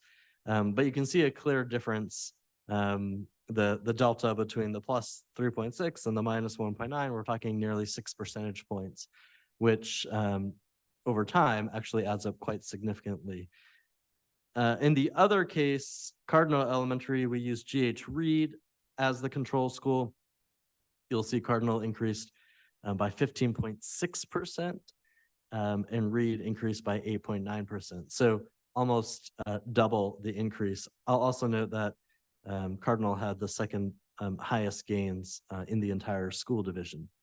So again, I don't want to say this is definitive by any means, but it is certainly very suggestive and certainly very encouraging. Lots more work to do, lots more to see, but certainly heading in the right direction. Additionally, we are looking at attendance. This is a significant concern that many folks raised. Would kids come? Would they show up? And actually what we found in both cases, Fairfield and Cardinal, they actually increased their average daily attendance from last year to this year. In terms of chronic absenteeism, Fairfield has decreased by 14 percentage points. They were actually featured in the Richmond Times-Dispatch on Sunday. If folks didn't see that, we'll make sure to get it out. Cardinal has remained flat, though they are at a much lower rate at 12%. So the short story on the attendance is things have actually gotten better, certainly not worse with the extra time. And so we are now at that point in the year where we need to make some decisions about whether to continue. Ideally, of course, we could wait until SOLs came out, but then we would be making these decisions in August and September. Obviously, that is well too late. We want to make sure that we're letting families know, staff know, and certainly our students know as soon as possible. So based on the initial data so far, we are recommending that we continue with the pilot for a second year for Cardinal and Fairfield. In addition, we would like to begin the process of exploring if there are at a minimum 2 additional elementary schools that would be interested in participating. Of course, the board would make the decision about any additional participation down the road once schools went through the same process where they would have to apply, then we'd have to have a teacher vote, a family vote, and so on and so forth.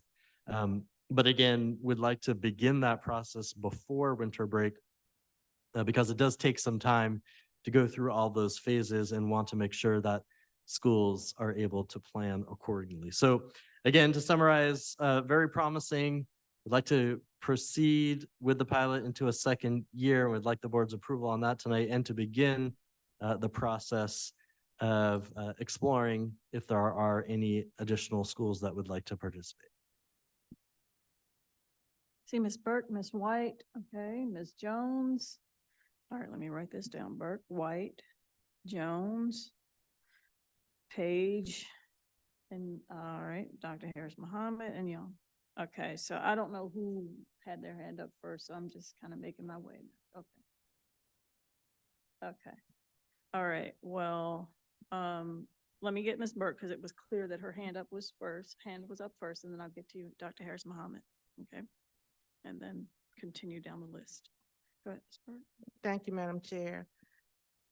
I am so excited and elated in the progress that I've seen at Fairfield Court Elementary School over the past couple of years, in fact, but even more so right now, the climate, the cleanliness, the flow of the instructional program, everybody's happy, the relationship piece there. I'm very happy that the article, that was truly a headline that was written, received a lot of phone calls on that and a lot of interest from other school districts in terms of what did you do, how did you do it? And everyone seems to be pleased to be there at Fairfield. And the instructional program, the data that I've seen as well is working. Therefore, Madam Chair, I move that we extend this 200-year program as suggested by the administration. Second. Just to clarify, it's 200 days, though I'm happy to go 200 years. Yes, ma'am. I bet we'll have perfect everything by then, 200 years. That'll be amazing. I'll rephrase that. I'm sure our clerk has gotten it though. Yeah. I Yes, think all we're right. good. Thank you. Okay. Thank you so much. So, yes, it's been moved by Ms. Burke to continue the pilot at Fairfield and Cardinal, seconded by Mr. Young. Is there discussion? Should we go ahead and continue with, okay. Dr. Harris Mohammed, you go ahead and then I'll get Ms. White. I'm okay, thank you. You're fine? Okay, all right, Ms. White. Thank you, Madam Chair. I do have a couple of questions. And looking at the data from Fairfield and Woodville, both of them did well. There's not that much difference to extend to 200 days. They all did pretty well. And Cardinal, we know that there's two ways that they can actually increase their difference. So Reed did very well also. But my question would be funding. Do we have the funds to do this again the next year with everything that we have going on right now? Mr. Cameras. Thank you, Mrs. White. I do actually believe we will have the funds through a variety of sources. The city has expressed interest in supporting this work rather significantly. And I've had conversations with a number of folks at the state level who have also expressed interest in supporting innovative programs like this to respond to any unfinished learning that needs to be addressed. So while I don't know if there would be enough funding to expand beyond these two, I certainly believe there's funding to continue these two. And I think by early January, I'll have a better sense of, is there funding to expand? Follow up, Madam Chair? Yes. And since you said that in January, you would know if you can fund it. My question is, if you don't have a definite answer tonight, I cannot vote a yes on that. I need funding. Yeah, I'm sorry. Just to clarify, we will have the funding to maintain the pilot at the two schools we have right now. That I can tell you. The open question is, would we have funding to be able to expand to other schools? Okay, all right, Ms. Jones. Thank you, Madam Chair. I fully support this 200-day pilot at Cardinal, and I was a proponent for it when we voted on it. However, I would like to hear some feedback from the teachers as well, as opposed to just this data that says we're doing well. Because I know in the beginning, when we surveyed the school, it was done electronically, but we had other schools that actually came out and advocated for themselves. And so we heard from principals, teachers, families. When it came to Cardinal, all we saw was the surveys. And so I would like to hear from those who, whether it's working and, because we had some issues with it. So I think that would be super helpful as opposed to voting for it again the second go round. I'm not really, I don't really want to say yes without having that data, only because, again, we did not have families or the principal or anyone from that school when we voted the first time. So I really would like to hear from them. Thank you. Okay. Ms. Page? Mr. Young and then Ms. Gibson. Well, I don't need to belabor the point that I made a moment ago, but I really am most excited about the RPS 200. The superintendent just spoke to the data, but look, RPS 200, obviously, the principal distinction relates to 20 additional days and/or 4 weeks, but yours truly has been advocating for year-round school prior to me joining this board. And I really believe that there's a lot of empirical data out there that speaks to the value of year-round instruction. And when we, Ms. Burke and I, along with the superintendent, Mayor Stoney, forgive me if I'm missing anyone else, we were over at Fairfield in July to celebrate the first day of school. It was obvious, though this is anecdotal, it was obvious to me that, to the superintendent's point and to Ms. Burke's point, there was a lot of excitement. There was a lot of excitement about resuming school, to be blunt, on a warm day, on a pretty hot day. And so my point is to say that I believe that in addition to the data that the superintendent pointed to, there are all kinds of other studies that affirm that this is the right thing for this body to do. So I fully support it. Thank you, Madam Chair. All right. Ms. Gibson. Thank you, Madam Chair. So I appreciate the data, but I do think that it's critical to get more data. I think it's incredibly premature for us to vote on this evening. We were just told that we have no idea what the budget is going to look like next year. So we don't know if there's going to be drastic cuts. We don't know if we're going to have money. So to vote on this now, from my perspective, is not prudent. I mean, every decision that we make is about prioritizing. So if we vote on this ahead of the rest of the budget, then we don't get to make the decision about whether or not a program that serves students in 2 schools is the best approach versus allocating those funds to support all the schools in the district. These are the decisions that we make when we're making budget decisions. And so I would encourage my board colleagues to allow us to go into the budget season and consider this along with all of the budget decisions that we'll be making. I think it is important to get feedback from parents and feedback from families and teachers. Definitely, I have heard that teachers felt pressured to support the program, being told that if they didn't support it, that they would be transferred to another school. And obviously that can be scary when a teacher is kind of built a home and a family at the school that they're at. I also wanted to ask, about these control schools. It doesn't seem scientific, if I might, say so, to somewhat arbitrarily pick control schools.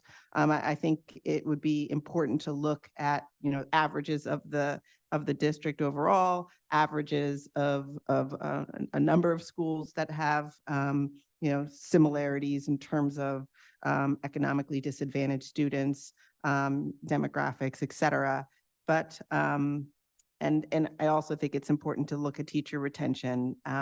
So I just think there's a lot of information that's important to have, and it's, again, I believe in Chesterfield they're doing away with the program, full year school there. So So I do think that we have to be intentional about how we use the funding. And I think in fairness, to making this decision when we are looking comprehensively at budget decisions, which as Mr. Cameron has shared, this could be a very tight budget season. Thank you.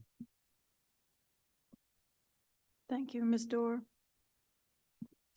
Thank you. I plan to support the motion on the table. While I don't, I echo some of the concerns that my colleagues have made. I believe that we have punted as a board on initiatives to increase time in the classroom, which we said that we were going to delay implementation of rolling out a expanded year-round calendar, and then we ended up taking it off the table. And so I really believe in the science around getting more time in the seats. And I am really heartened by the preliminary data here. And so I would like for us to keep investing in this. Thank you. Thank you. I have a couple of comments and then I'll go ahead and call the question and we'll vote unless there are other comments. I really do think the jury is still out on this. I've done a lot of reading and studying on this, and there are just as many studies that say that year-round school or extended days aren't actually the most effective way to address unfinished learning. And so, I certainly want to see how this progresses. I want to see that, I think that certainly choosing what appears to be a comparable or comparable, what I'm looking for, control school is less than scientific. And, I've asked, like, could there be other factors that are at play? Like, are the teachers different? Was something rolled out differently? Or like, I don't know. I mean, there seems to be a lot of factors that could have made an impact on why these numbers look like they do. So yes, it's less than scientific. I agree. I mean, as far as I'm concerned, I've seen enough schools implement this and then back off of it. There are several. And so for me, the jury's still out, and I want to make sure before we extend this or expand it that we are sure that the impact is what we say it is. Right, so it's been moved by Ms. Burke and seconded by Mr. Young to continue with the 200-day pilot at Fairfield and Cardinal. Madam Clerk. Ms. Dorr, Yes. Ms. White, No. Ms. Gibson, No. Mr. Young, Aye. Ms. Rizzi, Yes. Dr. Harris Mohammed, No. Ms. Burke, Yes. Ms. Page, Yes. Ms. Jones. Yes. Motion passes. Okay. We're now moving to item 5. Oh, I'm sorry. Mr. Young. Madam Chair, thank you. And I'm so tickled pink that the board voted affirmative relevant to continuing the 200-day initiative. But the superintendent can correct me if I'm wrong. And I did hear him speak to his interest, and I would concur that it, for the purpose of chronology, makes sense to solicit if there is interest among the board in at least identifying if there are other schools, to Ms. Gibson's point and even the superintendent's point. Obviously, that's contingent on the budget, but it does seem to me it would make sense, Madam Chair, if the board agrees, to at least initiate the process, not unlike last time, of soliciting of our CEOs or building CEOs if there is interest in at least starting that process, not soliciting per se of teachers yet. We understand there's still some steps before we get there, but at least initiating that process. I, for one, would support that. Madam Chair, if there are at least 4 other persons on the board that would concur.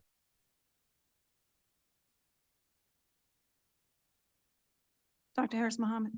And I agree with that, and that is why I voted no, because I felt like we were doing this out of order for me, pertaining to the budget.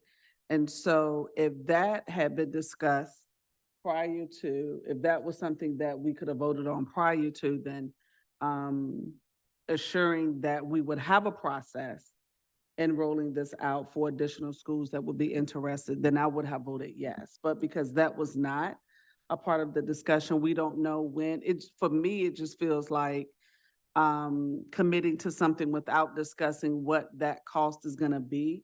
And if additional schools would like to be a part of that was just out of a procedural process for me, and I was concerned about that.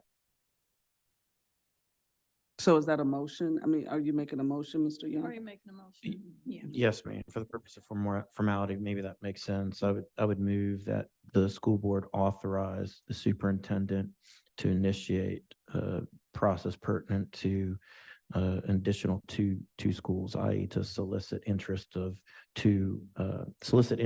all of our elementary schools pertinent to perhaps 2 additional schools being added to RPS 200. Second.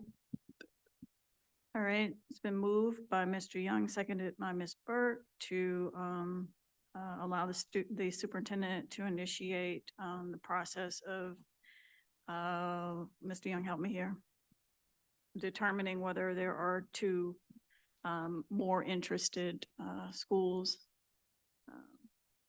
or schools interested in joining in on the 200-day pilot. Is there any discussion? Ms. Page. Thank you.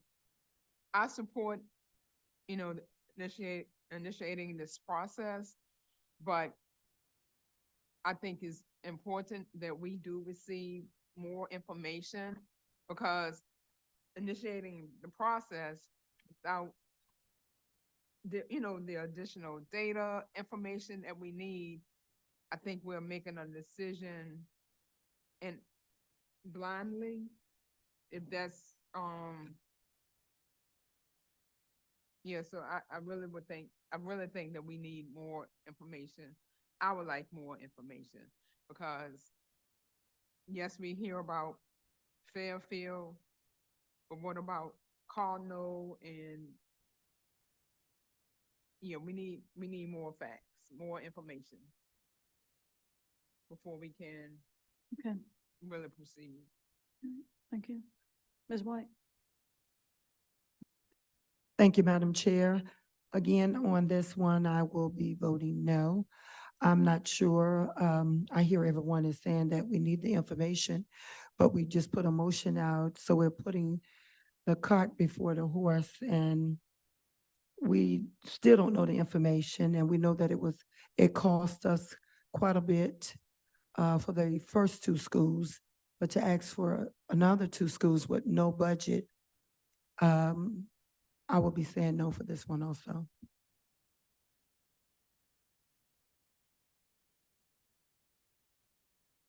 Dr. Harris Mohammed. Thank you. It's my understanding that the process will begin discussing 2 schools who will be interested. If we remember, and Ms. White, you made a valid point. And so prior to, we started this discussion in 2021. I remember February or March of 2021. And so then in 2022, after the feedback and the summaries were presented to the board, and that process could have looked different. It could have been a little better, because I think a community of people were absent and or missed from that discussion. But I said all that to say that it took a school year, if my memory serves me correctly, us directing the superintendent through a vote to move forward with interest from schools. Then at that time, it was brought back to us. We wanted to see the surveys, the data. People came down and spoke with us. And then in a new school year, we began to discuss what that was going to look like, which involved one of my schools. And then in the school year, it was implemented. So I don't think that it's gonna be done in an 8-month time period because we're already in the middle of one school year. Right, Ms. Cameras? It would have to be for the next school year. I'm thinking 25-26. Well, if I may, Madam Chair, if we began this process before break, it would be in parallel with how we did it last year. So I do think we have the time. That's why I wanted to bring it now and not waiting until after break. I will just say there are a number of principals who have asked if they can sort of apply. And so my ask of the board is just allow that process just to begin. The board can stop it at any time, but I do think there are a number of principals and teachers, frankly, who are excited about the additional compensation, who would like to have the opportunity to make their case before the board. And so I want to be clear, this doesn't commit the board to anything other than just opening up for interest. If we ultimately decide not to proceed, we can stop that. And I can be exceedingly clear on the front end that there's no guarantee that anyone who expresses interest would be able to participate until the board revisits this, later in the winter.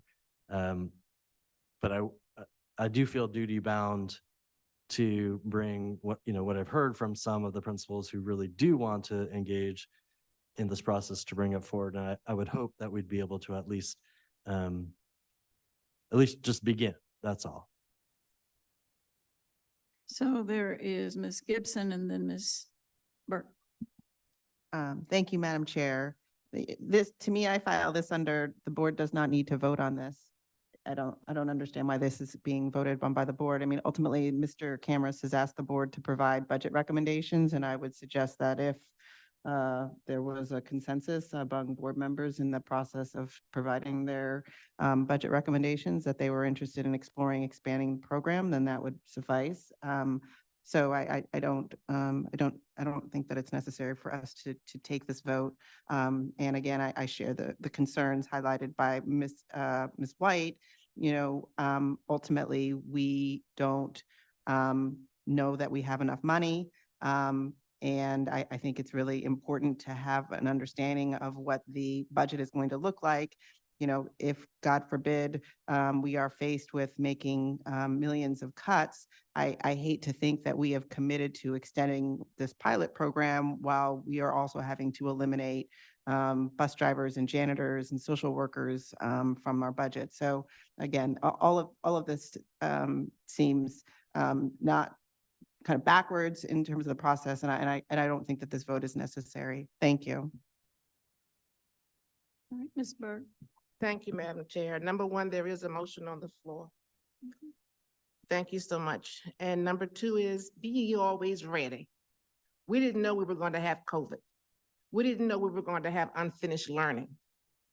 But we do know from looking at our reading data and the other data presented this evening that our children need help. Our children need support.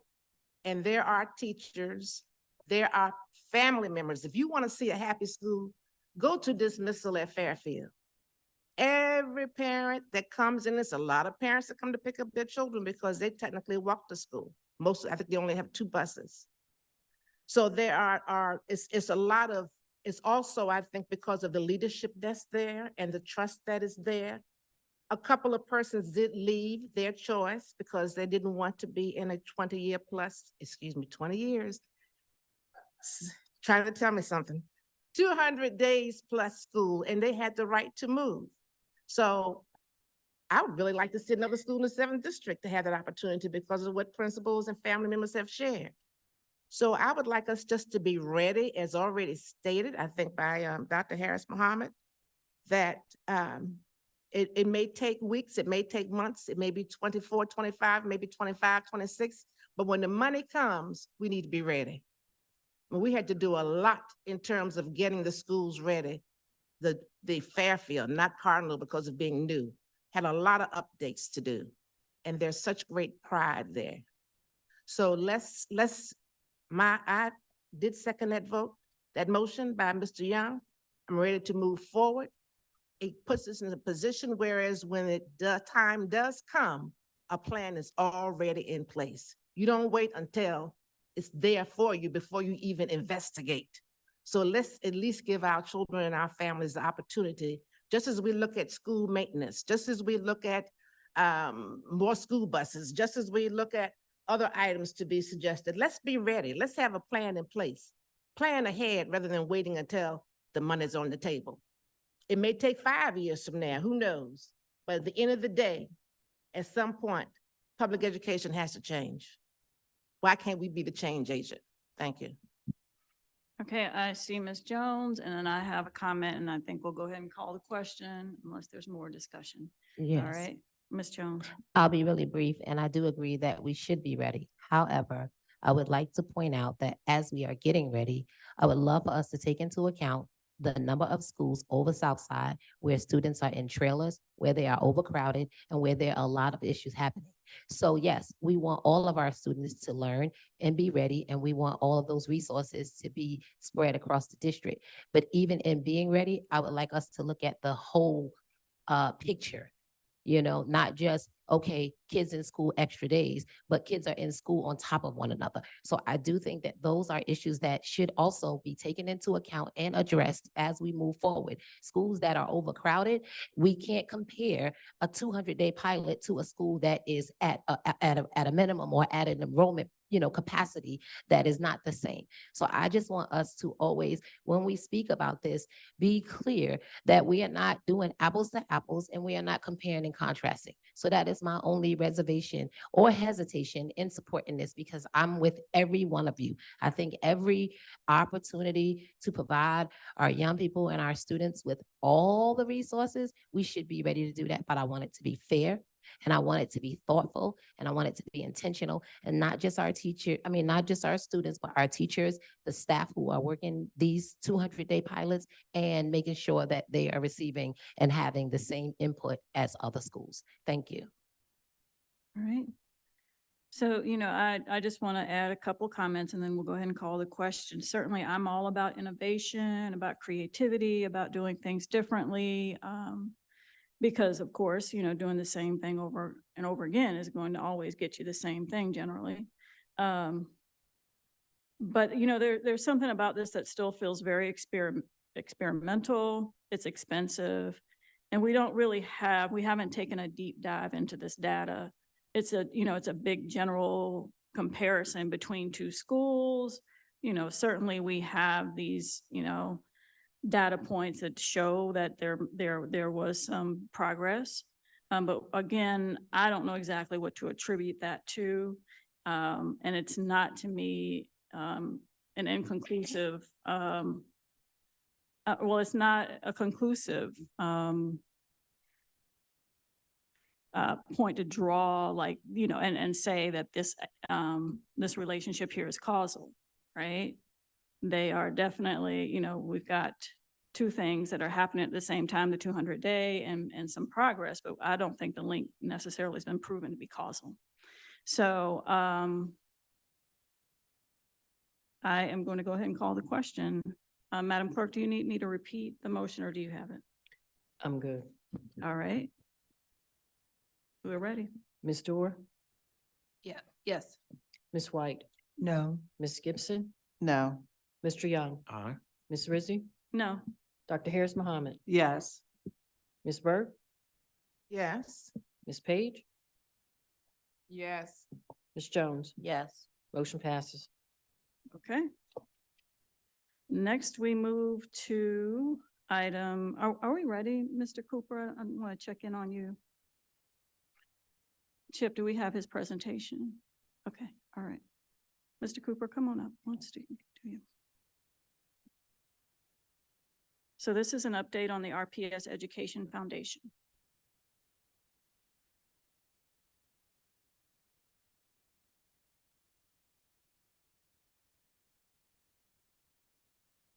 Good evening again. So during this time, I really just kind of want to share where we've been as the foundation, what I've been doing for the past 10 months, along with Tracy and our new board. Thank you all so much for approving them, and then where we can go next. So historically, the foundation has focused its support on individuals, teachers and students. Of course, we had some enrichment programs. And in 2019, we transitioned from being a direct service provider to become a major gifts provider for the district. That was our goal. Of course, COVID happened, but two other things I kind of want to share that kind of highlight some of the things that we've done. We had the Fox Fire Fund in response to the fire at Fox, where we raised about a little bit over $300,000. And of course, unfortunately, we've had the Honor and the Memory Fund, which served as a bereavement fund historically. And the other thing that I kind of want to share is that we helped with the acquisition of Chromebooks during COVID. So I joined the foundation in February 1st, and we've been pivoting. And I'd like to think we're a foundation on the move. So a couple different things. I think direct support is definitely critical and something that's necessary, but I think our focus really needs to be on transformational impact. And so we've been transitioning slowly from direct support programs into innovative initiatives. So instead of us, of course, we haven't provided direct services in a number of years, but instead of us focusing on individuals, how do we support you as a system better? And I do want to note right here that while we are transitioning away from some of those direct support programs and initiatives, we will continue to support as much as we possibly can.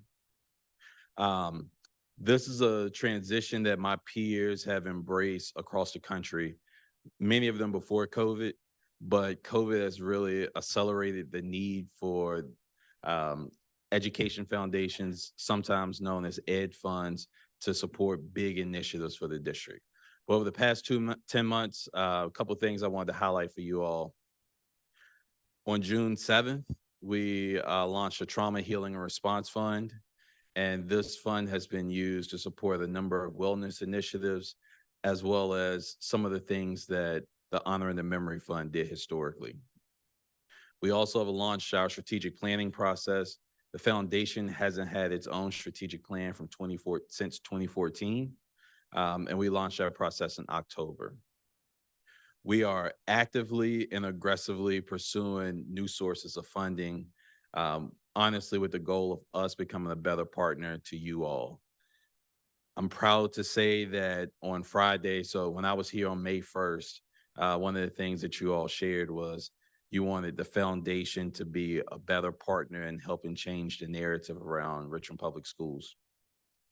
This Friday, December 8th, we are launching the RPS Express, which is a monthly newsletter from the foundation. We're going to highlight RPS alums, as well as share many of the great things that happen in the RPS that we often don't hear about. We also funded 161 teacher projects on Donors Choose, totaling $68,000. We funded RPS Shines, and we've completed 2 successful audits. We had an interim executive director who I'm so gracious that he stayed on as deputy, but our audit was delayed last year because we were in transition. So we just completed our FY23 audit as well. And so where do we go from here? This next phase we're calling innovation and impact. And we think that as much, really our goal is to transform outcomes for our students, put it simply. And we are very much in the middle of our strategic planning process, but 4 big things continue to surface. And that's RPS 200, which you all have discussed extensively. We are aggressively pursuing national funders, as well as we're reaching out to a number of our local corporations and private foundations. Literacy, we understand that literacy is the building block to everything that happens in RPS. Teacher recruitment and retention, we have submitted a $12 million application to launch a down payment assistance program for teachers. So RPS teachers, if we receive this funding, RPS teachers who purchase a home in the city of Richmond will receive $20,000 down payment. And lastly, we are contacted very, very often about the Morris Street facility and the deed for a new CTE facility here in Richmond. Through a grant, we're prepared to fund a new position in RPS to help with the design process. And we're prepared to serve as a partner and help you all in any way possible. Thank you. Thank you. Yes. go ahead. Thank you, Madam Chair. I just want to thank Mr. Cooper and Dave Mills, the chair of the board, and Thad Williamson, vice chair, for the partnership. What Tykeem didn't tell you is, so he has graciously agreed to join our leadership team meetings so that he's fully abreast of everything going on. And I think in just about every meeting, one of the cabinet members, usually Ms. Parks, raises a need for a family, a student, something that is really important. And every time the foundation has come through, even though these are small things, they're really big for the families and the students in need. So I just want to publicly say thank you for the small things and the big dollars that I know you're going after. Thank you. Ms. Burke. Thank you, Madam Chair, and thank you so very much for your report. I hope you come back regularly because this has been a very, very effective. You left a lot of positive energy here, and I'm very pleased to hear that we will have a new, or I should say, revised strategic plan. Whatever it will be, it's going to be moving a different direction because of what you said in the beginning about being transformational.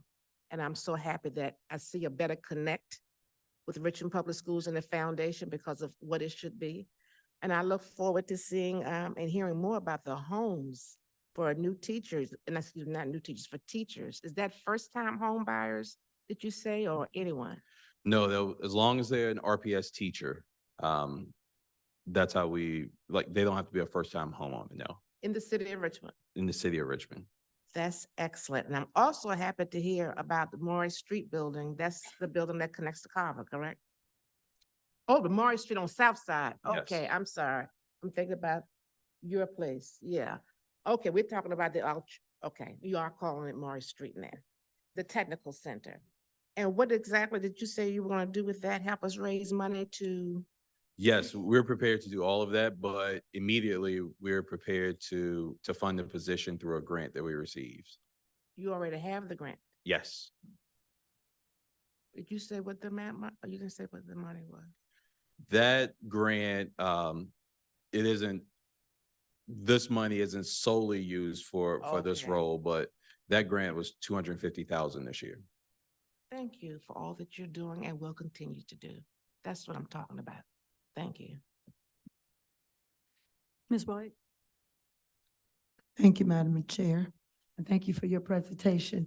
I'd like to know more about the literacy. I think you said number 2 was literacy. And also number 3, I am excited about the teachers receiving resident in RPS. That's overdue, past overdue. The literacy part.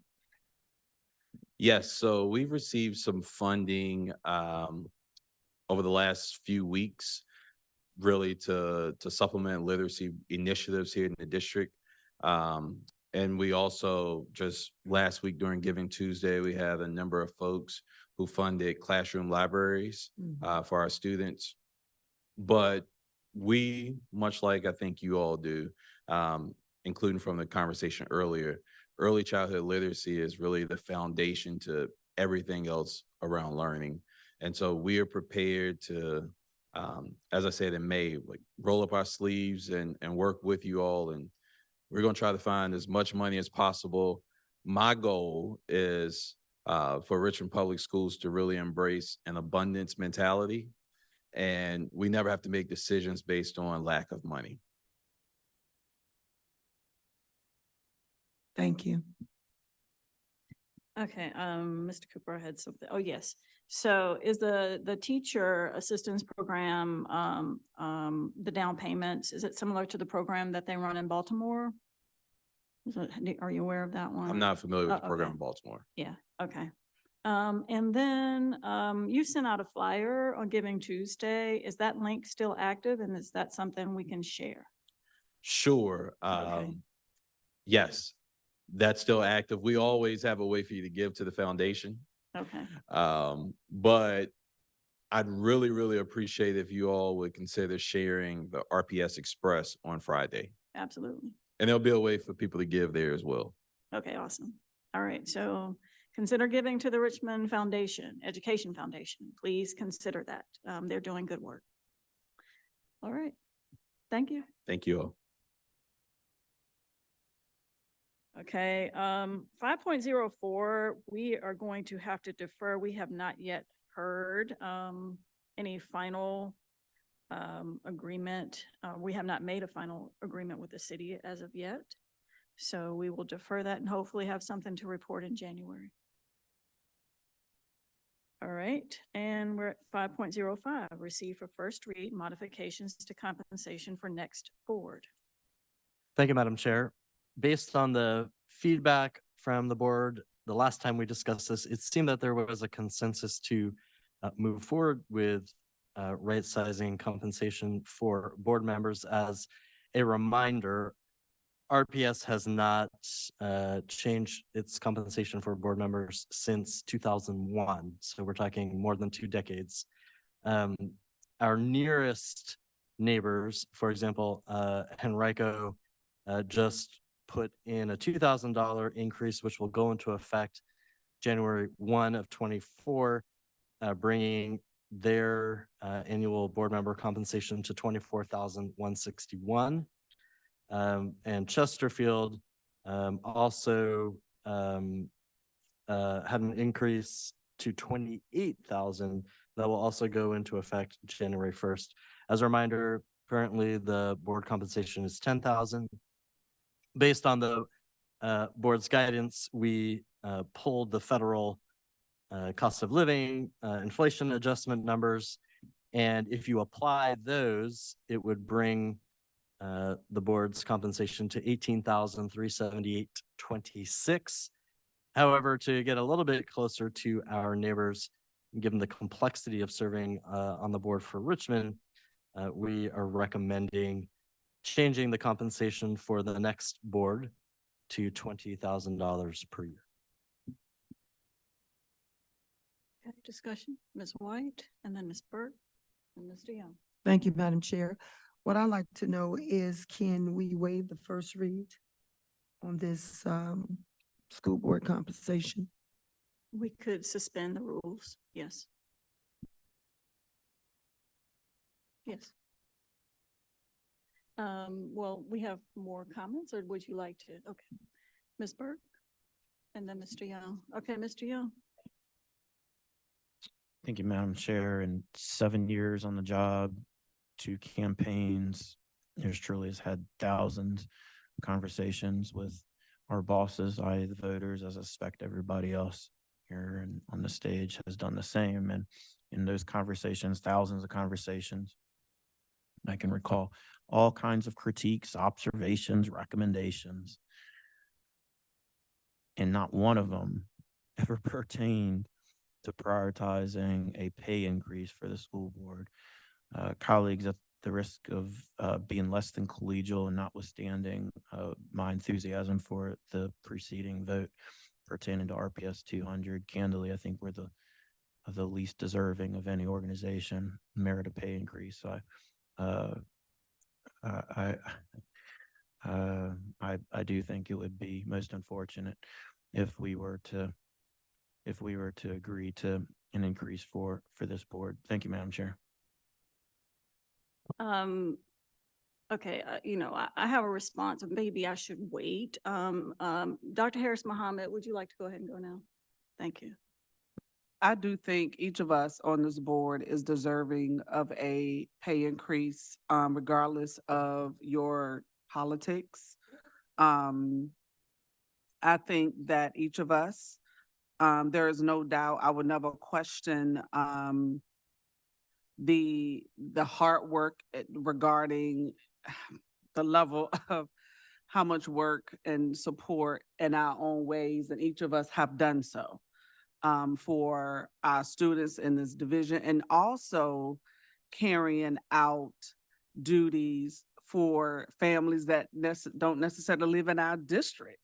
It's because this work is not, even though we're divided up into 9 districts, I think all of us can rightfully say we have supported a family or a child or a staff member in another district, because that's what we do. And so I stand on us obtaining a raise, because when you look at what we make compared to the regional schools, Houston, we have a problem. And we're making the same rate from 2001. And to me, that's ridiculous. I don't think we need to determine a person's salary based on if they're like or not. That's a problem. The pay raise is warranted. And anyone that does this work, the false pretense of, oh, it's only going to take you 14 hours a week, that's farthest from the truth. But I support the pay increase. I think it is warranted. And I also am very appreciative that the administration pulled the federal guidelines of the living expense in the city. I mean, it is what it is. We just need to do better all the way around. So I am willing to support suspending the rules tonight, to make a motion on the table to move forward and vote for this. I know there are other comments, but Ms. White, if she is going to make a motion to suspend the rules, I can second it.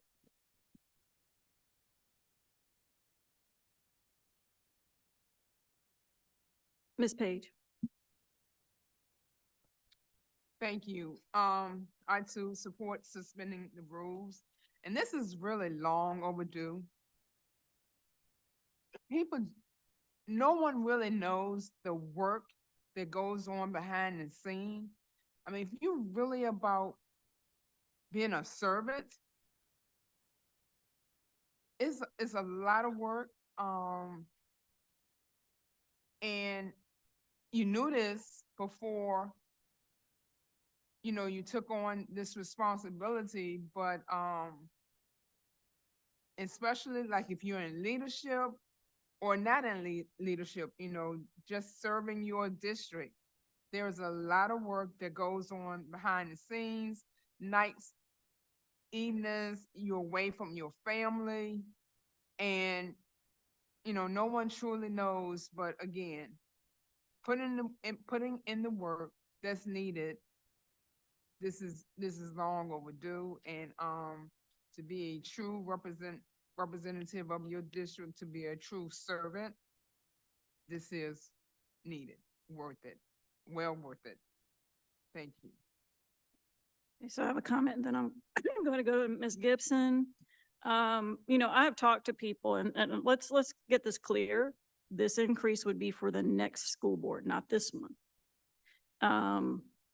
I have responded to some suggestions that have been made about the quality of this board, about the efficacy of this board.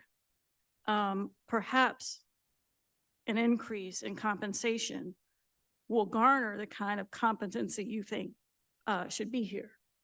Because as of now, it's a barrier for a lot of people, a lot of everyday people who would like to serve but cannot for one reason or another. It's also discouraging for people to hear, about how much work this takes. My son barely saw me last year, his last year of high school. Thankfully, he's independent. He could take care of things. He could cook dinner when I wasn't there. He could take care of the animals. But this is a tremendous time commitment, work commitment. You do all kinds of high-level work. I sign papers, documents that are, releasing millions of dollars. I mean, it takes a lot of study. It takes a lot of like preparation. And so I think this is the minimum we can compensate good people who are interested in running for office next time around. All right, Ms. Gibson, and then Mr. Cameras wants to say something, and then Ms. Thank you, Madam Chair. I think the question as to whether or not we deserve a raise is the wrong question, colleagues. The question is whether or not, what is the salary that needs to be had to ensure that democracy works? And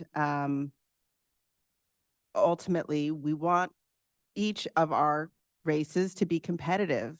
We want community members to be involved in the democratic process, and we want to, I would like to see more parents, more RPS parents participating in this. And in order for this to work, it has to be a full-time job. I don't believe $20,000 is going to make a difference, unfortunately, because people have to have a full-time job, and our constituents believe this is our full-time job. So if we want to really make a difference, it needs to be a full-time job. Also, this is now the second time we're voting on something that's budget related where we still have no idea what the budget's going to look like next year.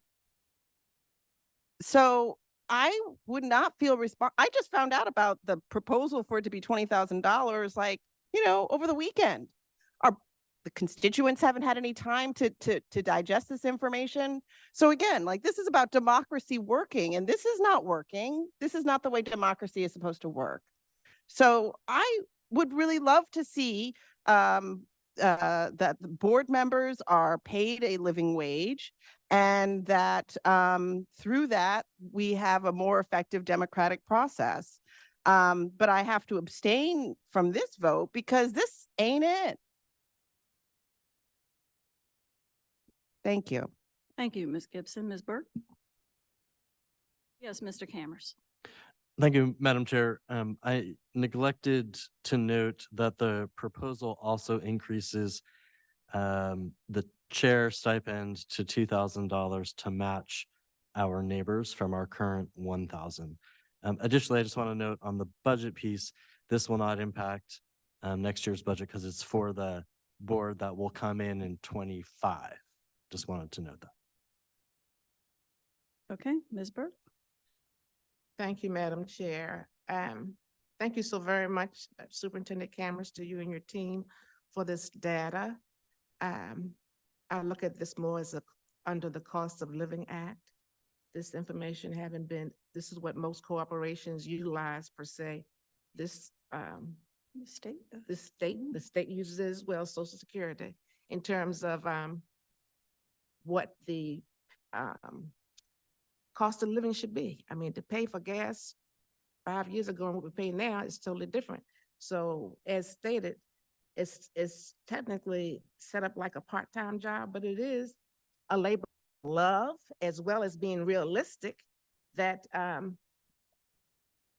it's costly as well. But we continue to do what we do because we care for our children and our community. I am in favor of, as Mrs. White stated, of revisiting, suspending the rules per se, moving forward. And as the superintendent already stated, that's not for this coming year, that's for the 25 school year. So I am in favor of that as a cost of living. And also, as you look across the country, $10,000, as already stated, and we talked about this at our last meeting. Let's get more parents involved. Let's get more people from the community involved.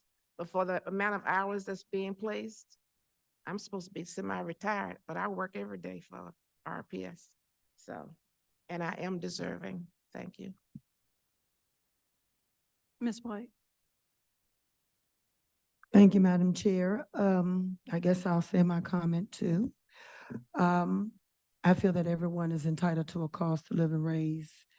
And I feel that this board is no different than any other Virginia board. So we should also receive the raise. And to downgrade my worth of what I do for my district, it is like a part-time job. I work 10 hours a day and I get up at 5 o'clock. And I understood what I was going to get into when I came onto this board. But to know that since 2001, once I did my research, that is still at $10,000, that's unacceptable. We have taken care of a lot of things on this board, but we haven't taken care of our own board. So for 2025, yes, I do agree that this board do receive a raise. And Madam Chair, if there's not any more discussion, I'd like to suspend the rule. Yes. Go. I move that Richmond Public Schools suspend the rule for the first read on the school board compensation. Second. Okay, so it's been moved to suspend the rules for the first read by Ms. White, seconded, is it Ms. Dorr? Who was it? Couldn't hear. Oh, Dr. Harris Mohammed, I'm sorry, Ms. Dorr. Dr. Harris Mohammed. Madam Clerk. Ms. Dorr, No. Ms. White, Yes. Ms. Gibson, Abstain. Mr. Young, No. Ms. Rizzi, Yes. Dr. Harris Mohammed, Yes. Ms. Burke, Yes. Ms. Page, Yes. Ms. Jones. Motion passes. Thank you. It It did. did. Madam Chair. Dr. Harris. Do you want it? Dr. Harris Mohammed, go ahead. Since we have suspended the rules for 5.05, I have a motion. Mhm. I move that we accept the recommendations submitted by the administration for compensation for the next school board. Second. It's been moved by Dr. Harris Mohammed, seconded by Ms. White to accept the superintendent's recommendation regarding compensation for the next school board. Madam Clerk.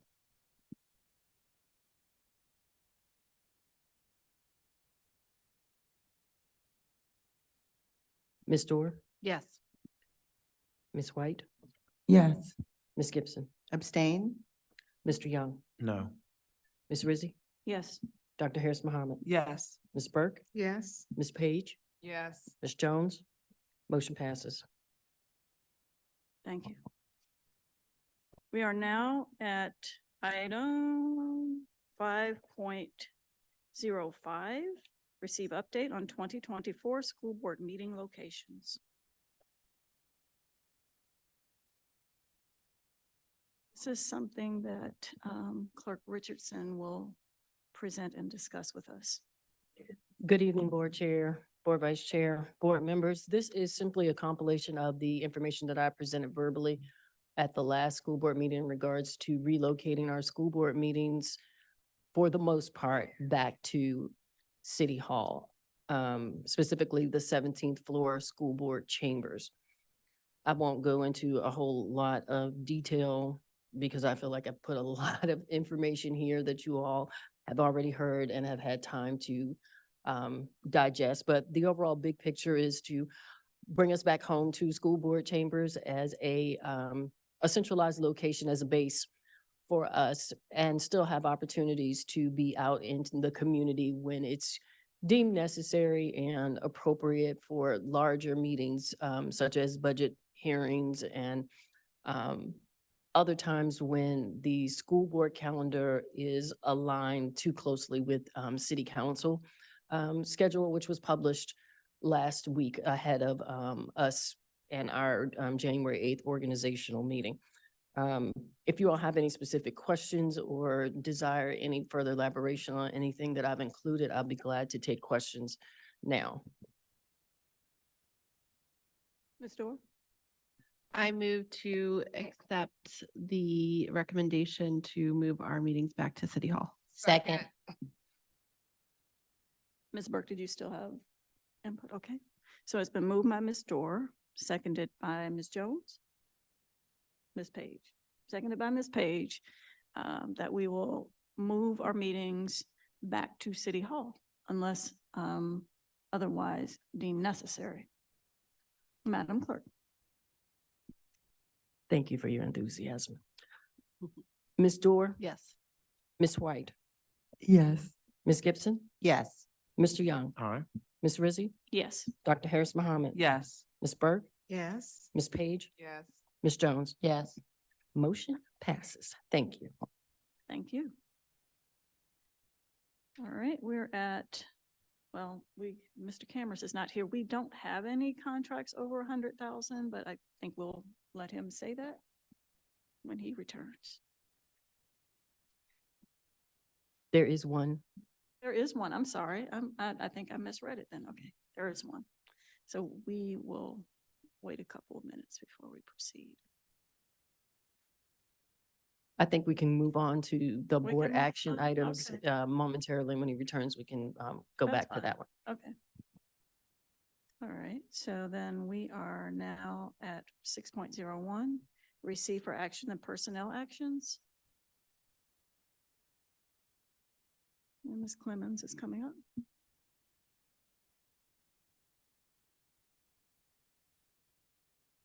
Good evening, board members. Tonight, I bring forward the nomination of 15 employees, the change of contract of 27 employees, the resignation of 10 employees, the termination of 15 employees, and the name change of 4 employees.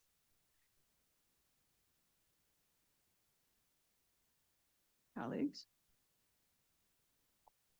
Dr. Harris Mohammed. There's no discussion. I move that we accept the personnel report as presented by the administration. Second. It's been moved by Dr. Harris Mohammed, seconded by Ms. Page, that we accept the personnel actions as presented by administration. Madam Clerk. Ms. Dorr? Yes. Ms. White? Yes. Ms. Gibson? Abstain? Mr. Young? Abstain. Ms. Rizzi? Yes. Dr. Harris Mohammed? Yes. Ms. Burke? Yes. Ms. Page? Yes. Ms. Jones? Yes. Motion passes. Okay, and now we're going to go back, since Mr. Cameras is here, receive for first read contracts over $100,000. Item 5.07.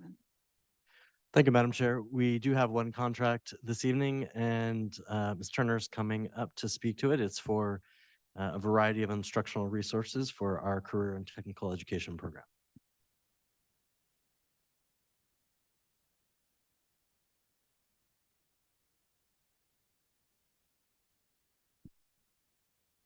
Good evening, Madam Chair, Madam Vice Chair, and school board members.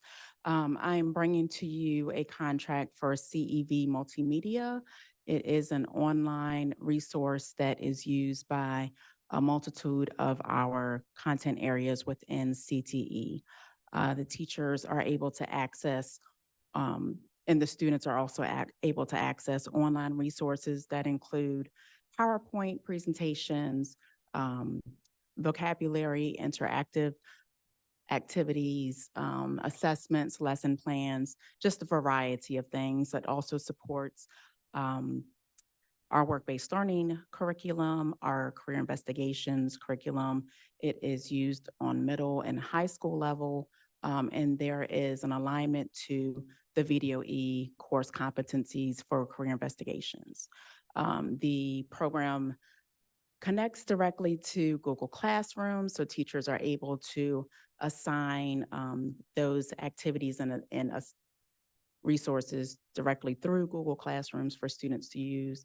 We did use this program to support during COVID years as well, and so this is a program that the teachers are familiar with and that they've been using for a few years. At this point, the representatives provide us in-person professional development. They're readily available to support teachers at any time, and anytime there are new teachers, they are willing to do one-on-one training virtually or come to Richmond and train in person. This particular resource is used throughout the United States by career and technical education.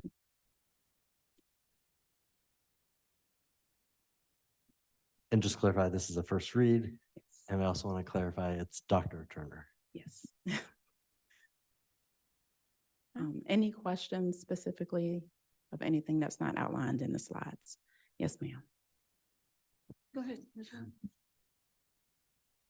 Thank you, Okay. Dr. Turner. My question is, at the contract term, is it saying that from November the 24th and then it's one option year after that? So they do a calendar year for us. So whenever a contract is renewed, then it will be extended through the next calendar year. From the November Yes, ma'am. 2024 to 2025? Yes, ma'am. Okay, thank you. So the resource is currently available to teachers and they are using it based on last year's Based on contract. last year's Yes, contract. ma'am. Okay, thank you. Yes, ma'am. Dr. Harris Mohammed. Thank you, Dr. Turner.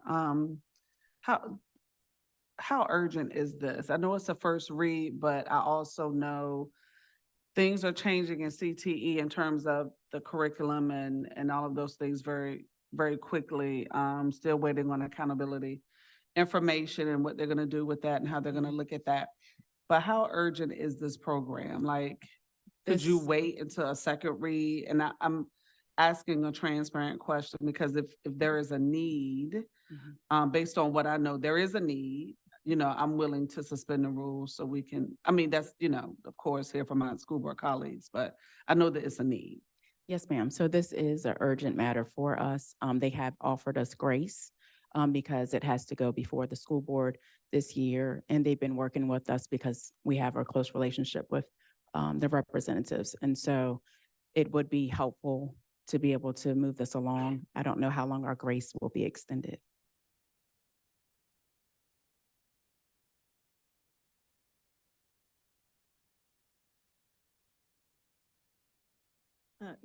That's up to you, Ms. Burke. Madam Chair, I make the motion, please, that we do accept the CTE request for the company CEV Multimedia vendor. Suspend the rules first. Oh, that's right. Mhm. Cart before the horse. All right, number one, I move that we suspend the rules in order to move forward on accepting this request. Second. So it's been moved by Ms. Burke to suspend the rules in order to move forward, seconded by Dr. Harris Mohammed. Madam Clerk. Are you all motioning to do this as one or two separate votes? Suspending the For rules procedural first. purposes, it Okay. needs to be separate. Now I do have a question. Since we suspended the rules the first time, do we need to do that? Oh, that, We'll need to do it again. Okay, thank you. All right, Madam Clerk? Ms. Dorr, Yes. Ms. White, Yes. Ms. Gibson, Yes. Mr. Young, No. Ms. Rizzi, Yes. Dr. Harris Mohammed. yes. Ms. Burke, Yes. Ms. Page, Yes. Ms. Jones. Yes. Motion passes. Ms. Burke? I move, Madam Chair, thank you. I move that we pay the vendor as listed, the CV, I went to another list. The CV, what is CV? CEV. CEV vendor as listed in this request. Second.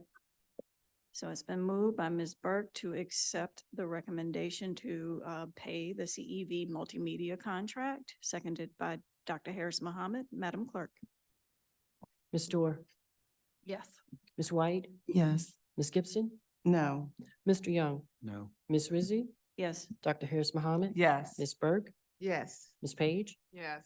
Ms. Jones. Yes. Motion passes. Thank you. Thank you. Thank you, Dr. Turner.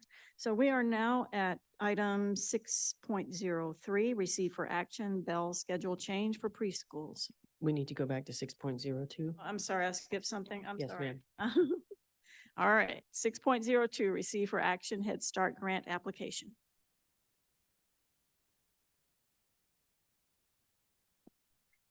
Good evening again. We are bringing the grant for the second read.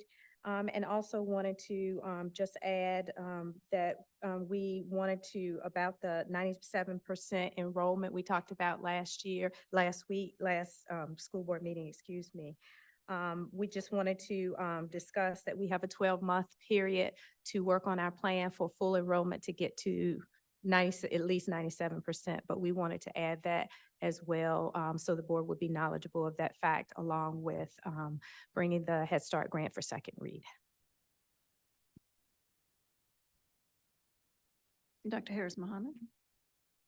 Yes, ma'am. If there's no questions, I would like to make a motion to accept the Head Start grant as presented by the administration. Second. It's been moved by Dr. Harris Mohammed to accept the Head Start grant as presented, seconded by Ms. Jones. Madam Clerk? Ms. Dorr, No. Ms. White, Yes. Ms. Gibson, Abstain. Mr. Young. Oh, sorry. Ms. Rizzi, Yes. Dr. Harris Mohammed, Yes. Ms. Burke, Yes. Ms. Page, Yes. Ms. Jones. Yes. Motion passes. Thank you. Thank you.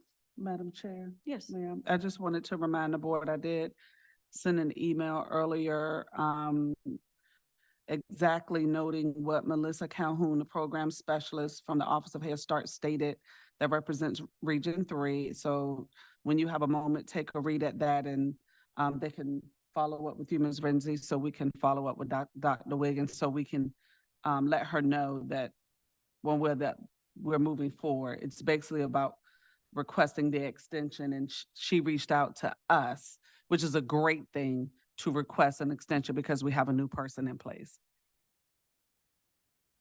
Thank you, Dr. Harris Mohammed. All right. All right, now we are at 6.03, receive for action Bell's schedule change for preschools.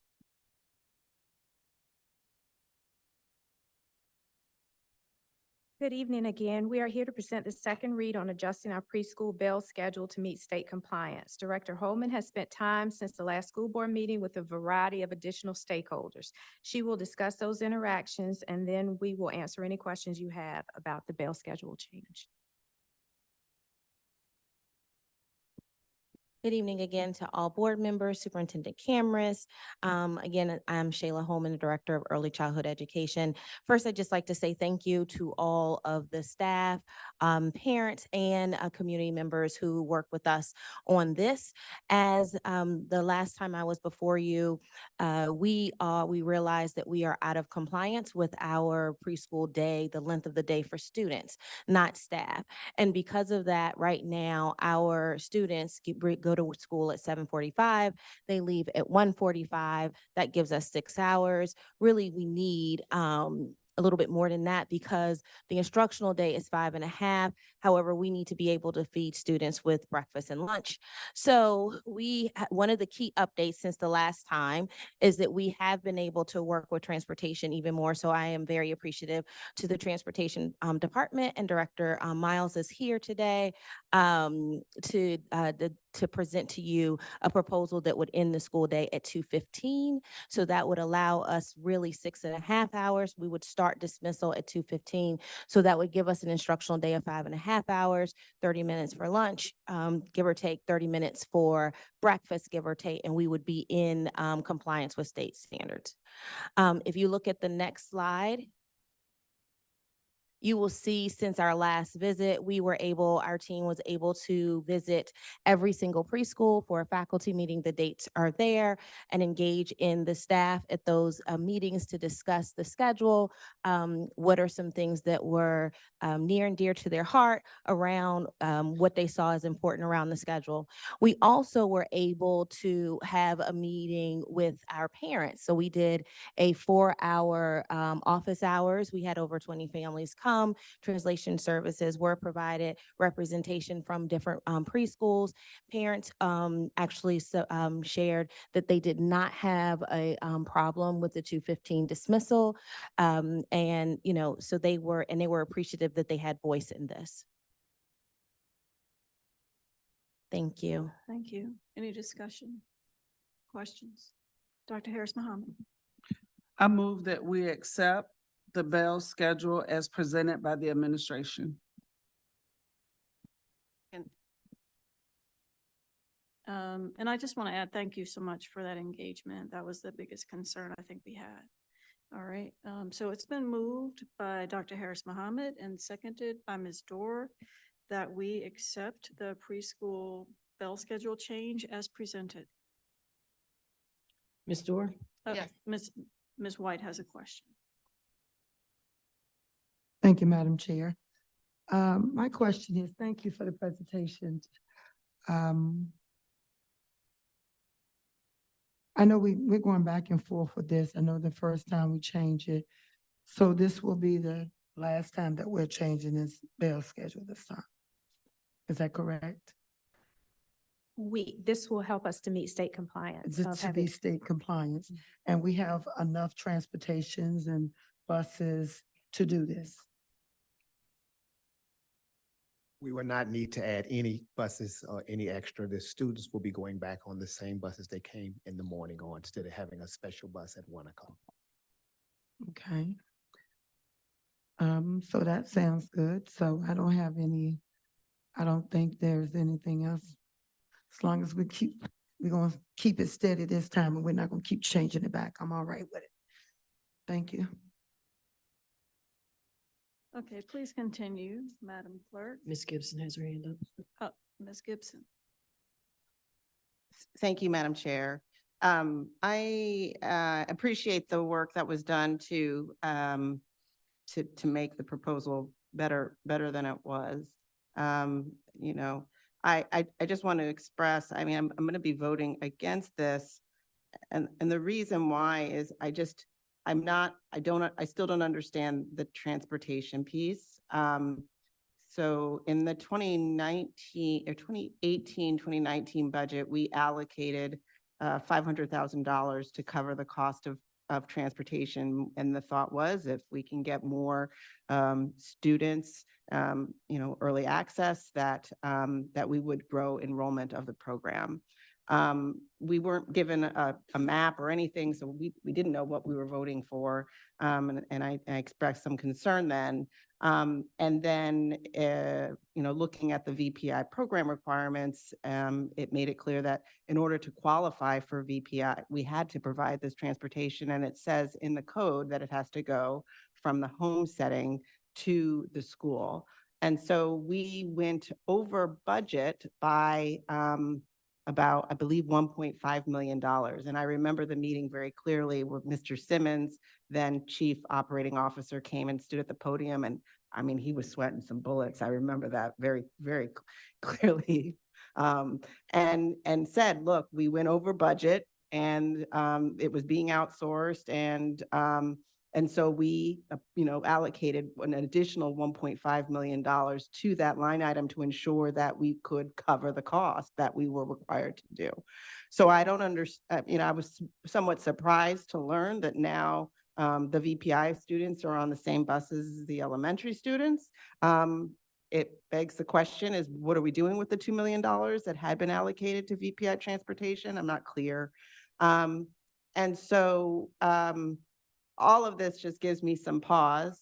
And so, I'm not even, you're welcome to speak to it. I'm not asking a question. Something just doesn't make sense to me that we allocated we've had $2 million that's been allocated to transportation to ensure equal access throughout the district. And,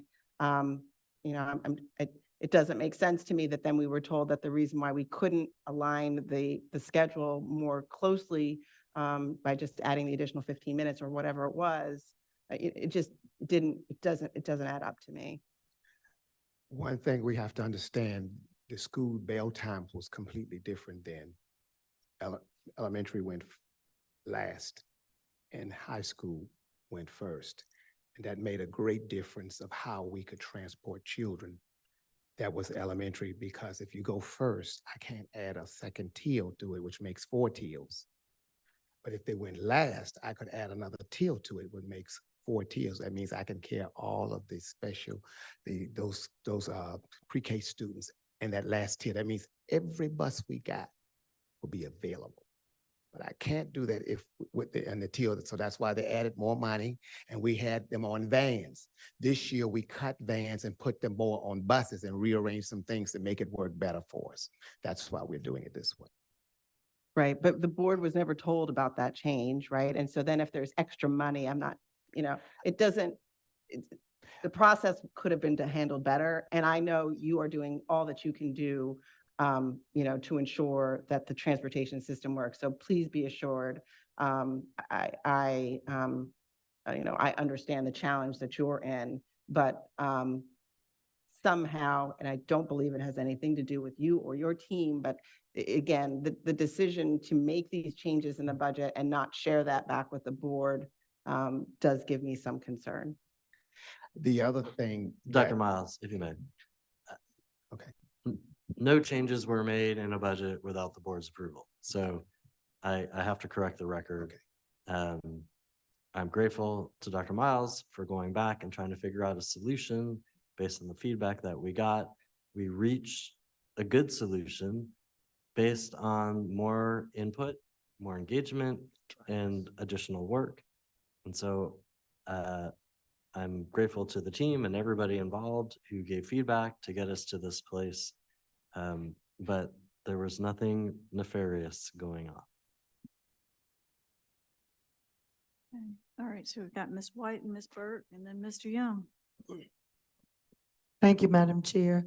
I'm glad that Mr. Miles did mention that because that was one of the things that I had said earlier about the time change, that convenience.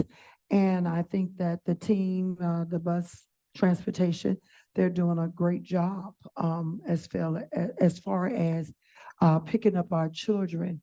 It's like they're going backwards instead of going forward, but we're still getting the same turnaround that our children need, and it's to pick up and delivered. But my question is, and I remember about the vans because we did spend money about the vans. We also spent money about a routing system when Ms. Hadeska was here. So I want to know, how is that routing system going with the new cards they're supposed to swipe and all those great things that we approved last year? Right, I agree with Mr. Cameras. That could be, for a separate transportation update. Right now, we are voting on the Bell schedule, and I'd appreciate, I'm calling the question. Madam Clerk, please continue. I'll just put it for new business then. You can come back you. to the Thank you very podium next time. Yes. Ms. Dorr, Yes. Ms. White, Yes. Ms. Gibson, No. Mr. Young, Aye.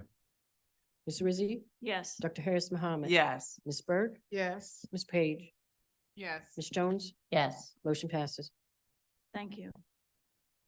All right, we are now at 6.04, receive for action budget transfers over $10,000. We do not have any, Madam Chair, nor do we have any for 6.05. Yes, that's what I was remembering and got confused. All right, so we are now at 7.01, receive an update on care and safety. Good evening, Madam Chair, Madam Vice Chair, school board members, and Superintendent Cameras. Tonight's care and safety highlight will look at recommendation 5, additional equipment and technology. The administration is proposing the installation of metal detectors at all middle schools. Bouchard currently is the only middle school that has metal detectors. We had an opportunity to engage families as well as some of our community partners. A survey was administered to our families as well as our students. It was completely voluntary, but we do feel like we have a great sampling. We'll let John Beasley, our Director of Care and Safety, talk a little bit about the process as to why, and then we can engage in some follow-up conversation.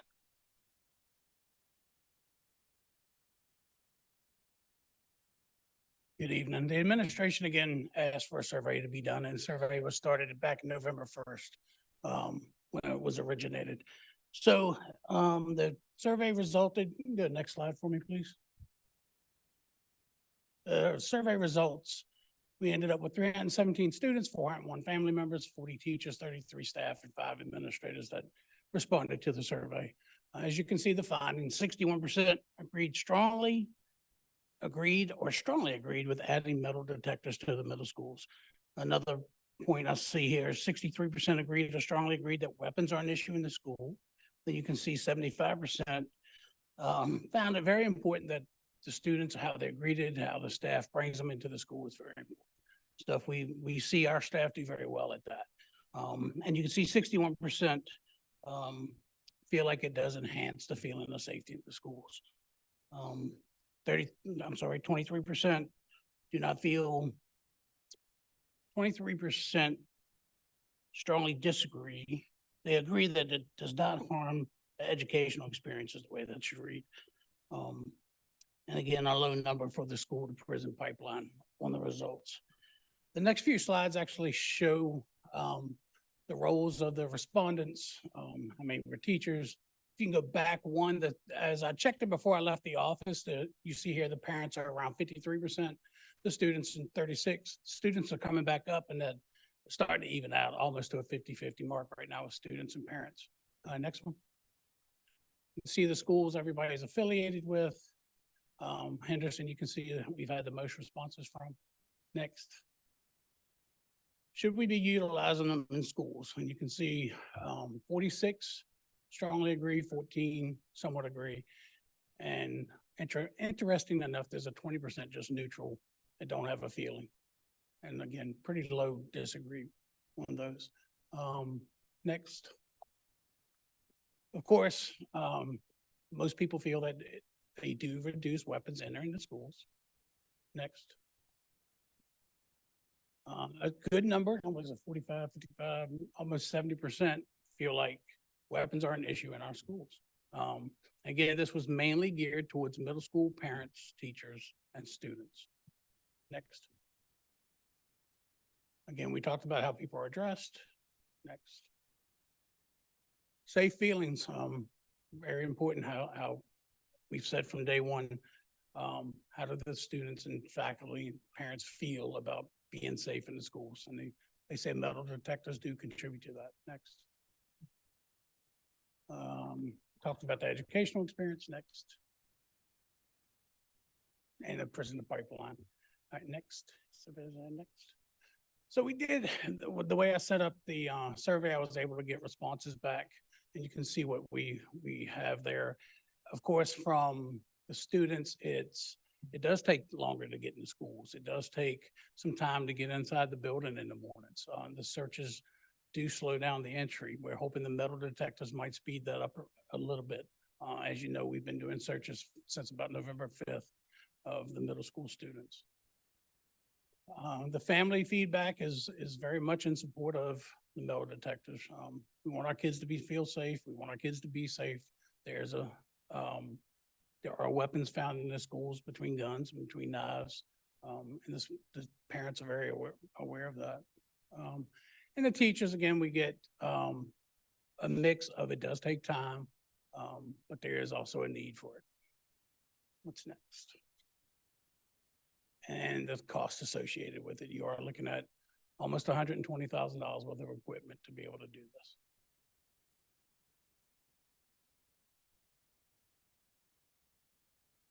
What questions do we have? All right. Mrs. White, and then Mr. Young, and Mrs. Jones. Thank you, Mr. Beasley, for your presentations. But I do have a couple of questions. Looking at your projected costs, just for instance, Henderson Middle School, you have 4 detector units and 4 handheld units. How many CSAs do you have at that school? At Henderson, we have 3. It is a good point. At most of these schools, really all the schools, the staff does help with this process. So it is a combined effort. Without the staff's help, it would be even more challenging. But we do have 3 at Henderson. And my other question is, based on your presentation that you just given us, is this to say that detectors should be in school based on your percentages? I looked at a couple of your percentages, and I heard that you were talking about safety in schools for our students as well as our staff and teachers. And I heard you said something about prison the pipeline also. And to me, that's an understatement. I will say that because I have a school that I really do think that we are failing. And I'm looking at on page 5, I see the in-house of RAS. And that way you say you will begin the work on that school that I guess as we enter the FY25 budget season, and that work needs to begin now. I'm not sure why we're waiting to start to reimage the plan for RAS. I've been over there 7 weeks straight, and I'm very disappointed. So there needs to be a plan, and I will call that later on for new business for us to start working the plan because our kids are failing there. They're not learning. And there are aggressive behaviors that we are not, as board members, and we are as staff, are not addressing. So something has to happen. Thank you. Yes, ma'am. Mr. Young? Thank you, Madam Chair, and boy, do I want to concur with my colleague from the second in regard to what she just shared. There surely are a lot of behavior that we're not adequately addressing. Madam Chair, Mr. Superintendent, I fully support, though candidly, I wish I didn't have to, but I fully support inclusion of metal detectors in middle schools for all the reasons that our stakeholders identified in the survey data. So I would, Madam Chair, if it's the pleasure of the board, I would move that this board authorize the administration to procure and to install metal detectors at all of our middle schools effective second semester, right, January. Second.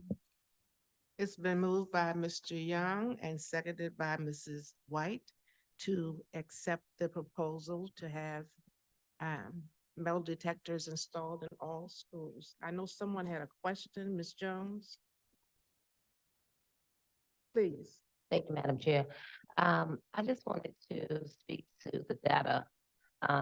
When I look across the different middle schools, one where we noted that it was on back here, 317 students, 401 families. Approximately how many students in totality across the 5? Is that 5 or 6 middle schools? It's 317 students total. Off the top of my head, there might be a school or two that did not respond. Henderson had the most responses by far, followed up by Dogwood, but it's 317 of them total.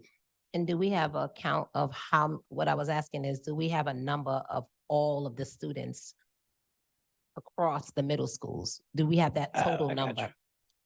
That is on one of these slides. So yeah, on the that slide, it actually has the numbers of students at each school. So you 496 at Albert Hill, 389 at Dogwood, 612 at Bouchard's, 389 at Henderson, Lucille Brown's 551, MLK 490, and then River City's 1144. I thought I had that totaled up in my notes, but I do not. So I can't see. I mean, either is that around like 3,000 or something like that? I can't see it. I can't even see. Something's wrong with my mic. It's about 3,700. So about 3,700, and we got responses from 300 students. Okay, and so we're making a decision based on 300 students and 400 families. And then my other question was, I see MLK had the lowest response. And my question, well, not my question, maybe more of a comment or a statement. The one school that is fully implementing restorative practices, mindfulness room, community circles, garden healing, all of the practices that attribute to decrease in behavior and disciplinary issues were the lowest response. And so clearly that there's something else working. And so I'd like to know, do we have any other alternatives other than just metal detectors? One, because we don't have the full picture of every student and family. And then two, we have a school that has been proven in the Washington Post that says the work that is happening over there is nationwide. So are we going to like maybe look at both of those, or is there some plan in the future to address that? Thank you. Thank you for that feedback, Board Member Jones. I do want to say that the survey was completely voluntary. It was sent out via Remind to school leaders, as well as to the students, as well as to the teachers and the families. And so the low response does not indicate that we weren't able to get the survey out in an equitable manner. I did want to make that point. But I also want to say that there are, of course, proponents and opponents of metal detectors. That research is out there. I did pull some studies that have happened as soon as 2022 in the review of criminology and public policy that included that metal detectors alone may not be effective in preventing school shootings and may create a false sense of security as one of the cons. But then if you look at a study that was done by school safety, they found that metal detectors had significantly lower rates of students reported seeing weapons at schools compared to those without. So I think the data is quite emergent, but the newer research is emphasizing really combining detectors and other strategies like threat assessments, mental health support, and positive school climate initiatives, most of the things that you're seeing at some of our middle schools. And we did not have an opportunity to talk holistically about our middle school data, but our middle school incidents from last year, this time to this year, is down by almost 700. Follow up, Madam Chair. So thank you for that. And that was what I wanted to hear, because I know we always talk about what is the elephant in the room, safety, but we don't often talk about the things that are working and that we are doing. And we ultimately move to these like punitive, kind of ways of safety. And I get it. I get both sides of the coin. I want to be clear about that.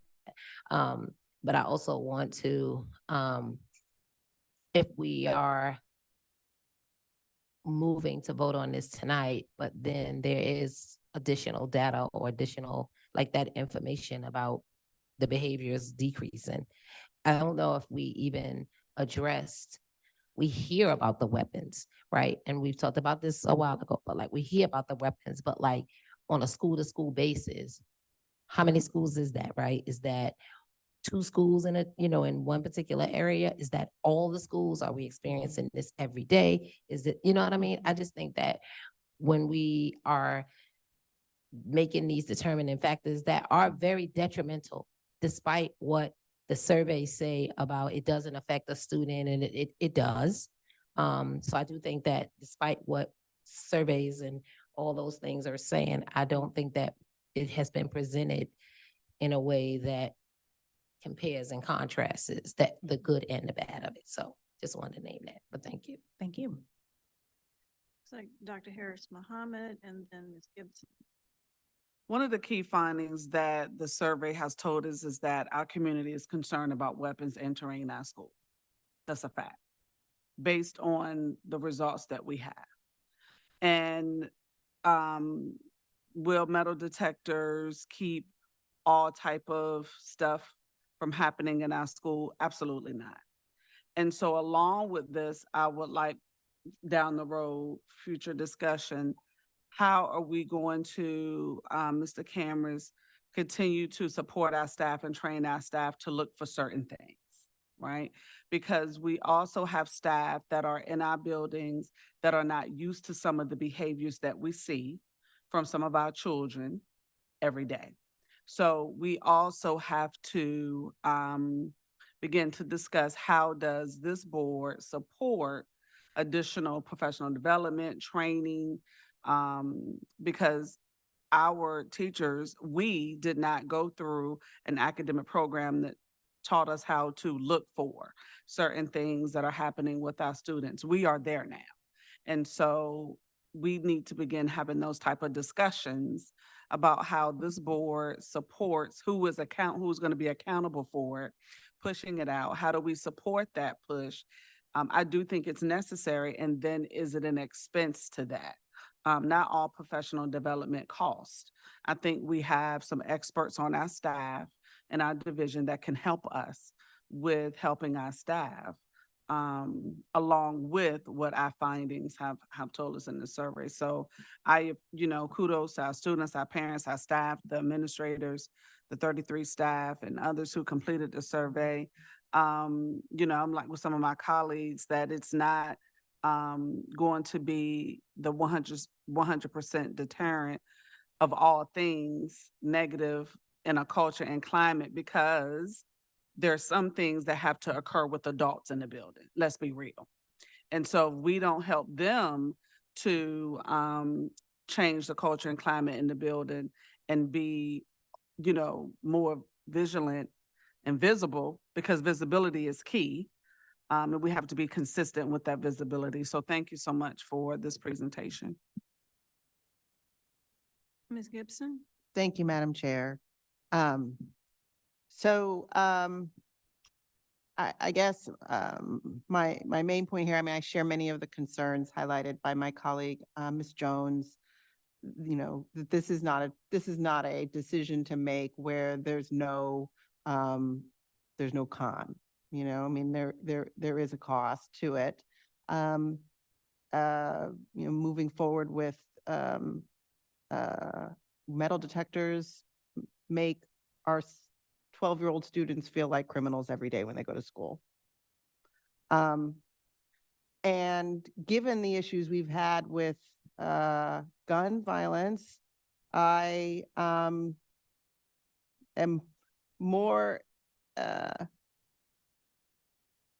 my fear as a parent is at a level where I have more of, I could conceive of it, which I never would want to say. But here's my problem. It's these dang side doors. How can I support putting metal detectors to have our students go through them every day when we've got all these side doors and kids are still getting DoorDash? And so until I hear a proposal from the administration that addresses the glaring security issues we have at our side doors, I can't support this because it's a Band-Aid that's easily peeled off, and then they walk around the side of the school. That's where the student got out of the building was through the side door. Guns got into the school with the metal detectors there. Are you speaking of things that happened this year or last school year? I'm talking about, in terms of kids still using the side doors, I know that's still happening this year. Can you please share that information with me, because we're not aware of any of that's happening? Thank you. Ms. White, and then I have a comment. Thank you, Madam Chair. I'm going to agree again that we still need detectors. It's like every week we get a reminder that someone has brought a knife in the school. And I said, the last 2 weeks when we came here, it was a gun in the school. I have children in RPS too. And I want every child to feel safe, the teachers to feel safe, the staff to feel safe. This is not about, because 12 years old culture. Some of these children know more than we know. I have a school that I go over there to, and we have detectors. We've taken their phones. How about some of you all attend that school and you can tell about the culture? Middle school has increased double over at Richmond Alternative. And we need some measures there. We need some today. That's why I stated just before that we need these detectors. Yes, we have them scanning, but that's slow. It's going to take time.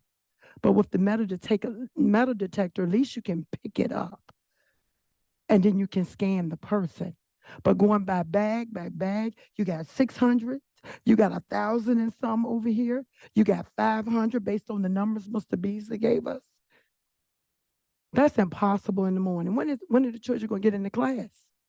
When are they gonna get in class with 3 people? When are they going to class?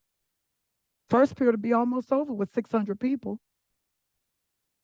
But we'll still get that same remind that morning that there's been a knife or there's maybe a gun or whatever. I'm going to agree every time, and I'm going to bring it up every time. We need detectors.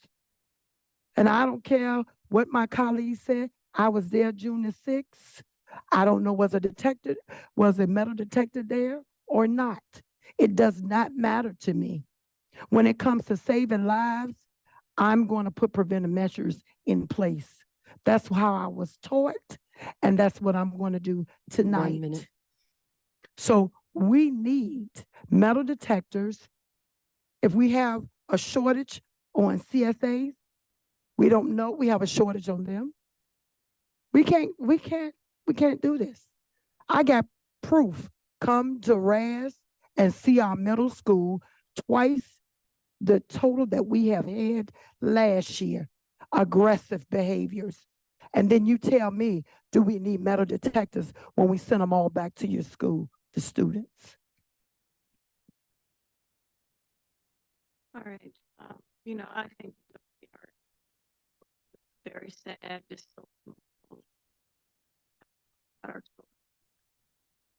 am I not? Do I need to get closer? Is that better? Okay. I think we've gotten to a point where we are in a sad place when we have to talk about our children this way. Certainly, there have been some behavioral changes. A lot of them, and I see them at every level. A lot of them have to do with, post-COVID and what our students are still dealing with. Metal detectors do not get to the root of the issues. I agree with every single word that my colleague, Ms. Jones, spoke. We definitely need to ramp up restorative practices and invest in them and take them seriously. We need to work with city agencies to make sure the whole child is being addressed, including their families. This is a Band-Aid solution. It's an all Band-Aid solution. To a point where, like, I almost, I feel bad about this, but I'm glad my children have graduated. Because I would not want them to walk through a metal detector every single day. I don't think anybody really wants that for their children. And so, I have been opposed to these things for a long time, but what I did do is I went and visited the middle school that I represent. And although the data is mixed, and there are some sources that actually say that metal detectors don't actually enhance safety. They are asking for metal. Yeah, this is a case. These microphones. Sorry. This is one of those cases where even though, I have some serious reservations about it, and I really hope that this is temporary and something we can back out of, I also have to listen to my constituents. But I will tell you, I'm not happy about doing this at all, because I do believe that children who walk through metal detectors are reminded or subconsciously feel unsafe. They don't trust each other. I think it enhances the feeling of not being safe when you have to go through a metal detector every single day. It has the opposite effect that people, I think, ultimately think. I don't see a lot of hard data that suggests that metal detectors have decreased violence in schools or even weapons that enter schools. And we've had a couple of cases, certainly it was a while ago, it was not last year, but we've had cases where students have been able to, subvert the metal detectors for whatever reason or whatever way. As my grandma used to say, where there's a will, there is a way. So what we want to do is take away the will. We need to work harder to do that. I understand that there's a vote. There's a motion on the table that we need to complete. Are we ready to do that, colleagues? Okay, Ms. Page, you have a comment? Yes. Superintendent Cameron, I know we had talked about the clear book bags. What has happened to that? Is that a school-wide The Clear Book initiative? Bags was an initiative that we actually included as a part of another funding source. It was to the tune of almost $500,000 for the division, because of course, if we're going to bring a mandate, as we wanted the board to support, we wanted to make sure that we had ample opportunity to be able to supply book bags for families who were unable to do that. We have not received any word back from that particular funding source, so we have shied away from that. But certainly that's something we want to explore for next school year as a mandate. We will present that to the board at a later session next year. So you're saying it's another funding source that you have not heard back from? Yes. I mean, I hear what everyone is saying. Metal detectors are not the end all be all. It's just one support or one support or one measure to deter the issues that we are dealing with. But we just got to come up with more strategies because what we are facing is not a Richmond issue. Localities all over the state, the country, we have an issue, but it's like no one or the powers to be have the willpower to address the real issue.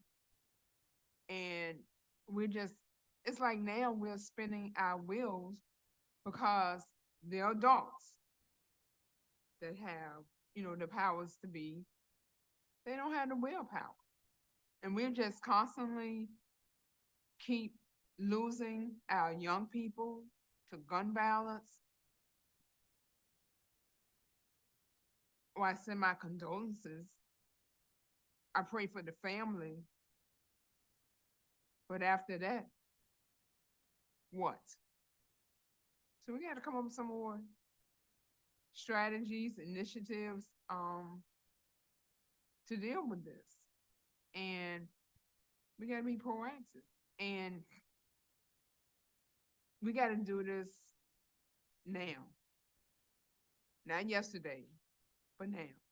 Because we're behind the 8 ball.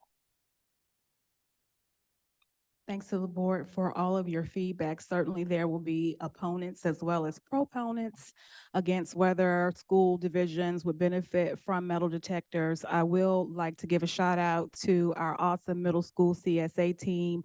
With the searches that we have put in place, we found a lot of contraband, which shows that they are doing their due diligence to make sure that we are doing all that we can to prevent things that should not be coming into our schools from entering. And with that, All right, Dr. Harris. Yes, just not a question, a comment, on the preference of clear I'm not doing backpacks. that. I was at one of my schools, the first week of school and saw, the clear pouches, and really they're not, the size of a backpack. And so if we can begin looking now, if we know that's gonna come back to us, because other schools are they have already mandated clear backpacks. And so we start looking at sources, something that was bigger than what we gave them, the blue and the green little pouches, that will be better for our students. Okay, thank you. All right, and Ms. Burke has been waiting for a while. I apologize to her. Ms. Burke. Thank you, Madam Chair. There's no one fix. There's no one solution. But we do agree that our children are hurting. Our children are screaming for help. We can put metal detectors at every door, something's still going to happen. Unfortunately, I'm waiting for metal detectors to be in the malls because you're not safe anywhere right now. In the parking lots, not safe anyplace. Coming in here to have your bags checked. Who would have ever thought? But when you go to the airport to take a trip, we don't complain then, all right? Because it gives us the thought of being safe. But so far as having the metal detectors to solely be the resource to protect us, nope. It's just, and I'm hoping it's just for the moment, that it's not going to be forever. Once we learn to reset our values, if we can do that. With the plastic backpacks, I've done a lot of research on that. And Ms. White, we talked about this earlier. Students, there's some type of gun that you can put inside the plastic that doesn't go off. Because you can put the detectors will not go off. But we ordered a lot of plastic backpacks for the Ultimate Backpack Program, 35,000, and two school systems wanted, and I'll give you the name later if you like. It's not working, all right? Mental health piece, we can ask like everybody else is. There is a shortage of support. All the professional development in the world for our teachers, there has to be a point where it's too much. So at the end of the day, there is no fix. But if that's what the best that we can do at this time, I'm gonna vote in favor of it. Now, at one of my schools, I know for a fact, well, I don't have but one, well, really two high schools, I won't say which one. They have persons on the team that is their responsibility, same layout, to be at the door. But they should be doing something else to keep from people going in and out, in and out, in and out. So you can't put chains on them because that's against the law, fire marshal. I know because I tried that. Can't do that, cannot do that. So but you can take the handles off the doors on the outside. Something to look at. That's what I had to end up doing when I was principal, to take the handles off the back of the doors. Because that was an issue with students from other schools trying to come in because they got out of school earlier. So we just had the handles removed because you couldn't change. So that's something to look at in terms of if you're putting something in the doors, that's something, an alarm should go off. But at the end of the day, if the best we can do is the metal detectors, then I'm going to support it. But long-term range, we have to do better. But we can't do it by ourselves. We can't do this by ourselves. We're solving all the world's problems.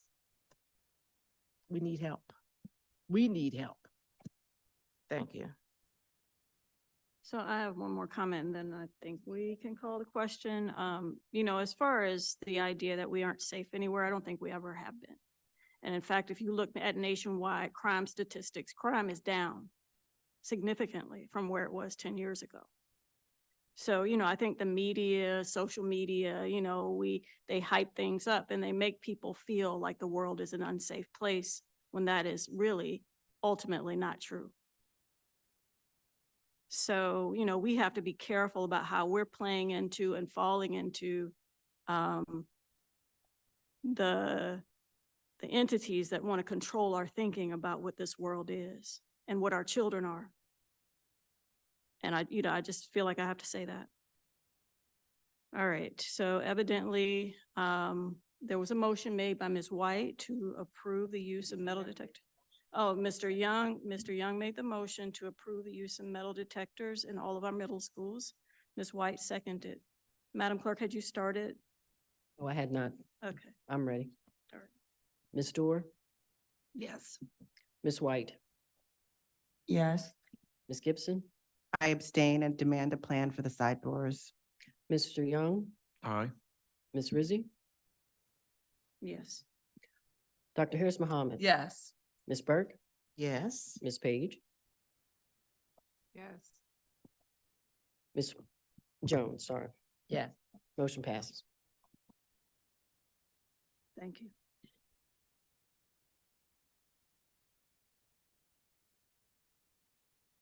All right, we are at 7.02, receive update on bus depot.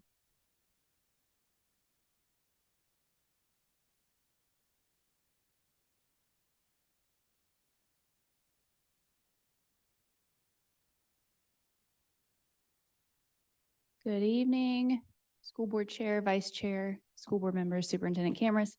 Here to provide an update on our bus depot situation.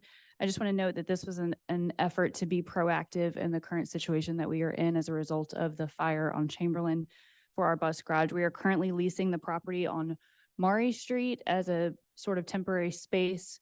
The goal in my long-term vision was that we would build a new bus garage on our existing property at Belt Boulevard and relocate all of our transportation teams to that one hub. So we would no longer have the team at RTC in the RTC building, that they would all exist on the Belt Boulevard site.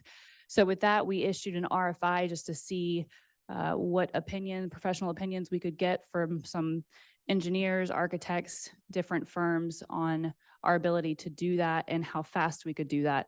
Our lease is up at the current Maury Street property, June of 2024. So basically, as you can see in the slides, it's not realistic that we could build the bus depot by June of 2024. I did reach out to the landlord. They have agreed to a 2-year lease extension of that property to June. That would take us to June of 2026. I want to note that I have not yet received that paperwork. So I have had a verbal confirmation that they are willing to do that. Have not yet received the paperwork, but when I do, we'll have legal vet that, and then hopefully we can get approval from you all to approve that lease extension. With that being said, we do need to sort of plan and kind of keep it on the radar as to what we will do come June 2026 with the bus depot. But this is just flagging it and bringing it to everyone's attention that the intent is to build a new bus depot at some point, or in addition to the bus depot on Belt Boulevard. So happy to take any questions. Ms. White? Thank you, Madam Chair. Thank you, Ms. Fox, for the presentation. I do have a couple of questions. You said combine the buses. How many buses can actually be on the site? And how many buses can be in the garage? So how many buses can be parked on the Belt Boulevard site? We have enough real estate there where we could park our fleet there. Currently, we don't have that many that are parked at the Maury Street property. That's more of our surplus. And then we do have room to consolidate the ones that are parked at RTC. And how many buses can be put in the garage? If you have to have repairs or services? At the Maury Street property. Yes. I believe they just have a few bays and they're very, very small. It's just not conducive to working on school buses. It's a nice facility. We're grateful for it. The location is great, but it's certainly not a long-term solution for our team there. And my other question was, because I know this had came up right after the fire, and now we need to have something built by 2026. I believe that's what you stated. We have so many constructions going on right now. So who will oversee this construction site? And also, do we have money, or did we get insurance money to cover this?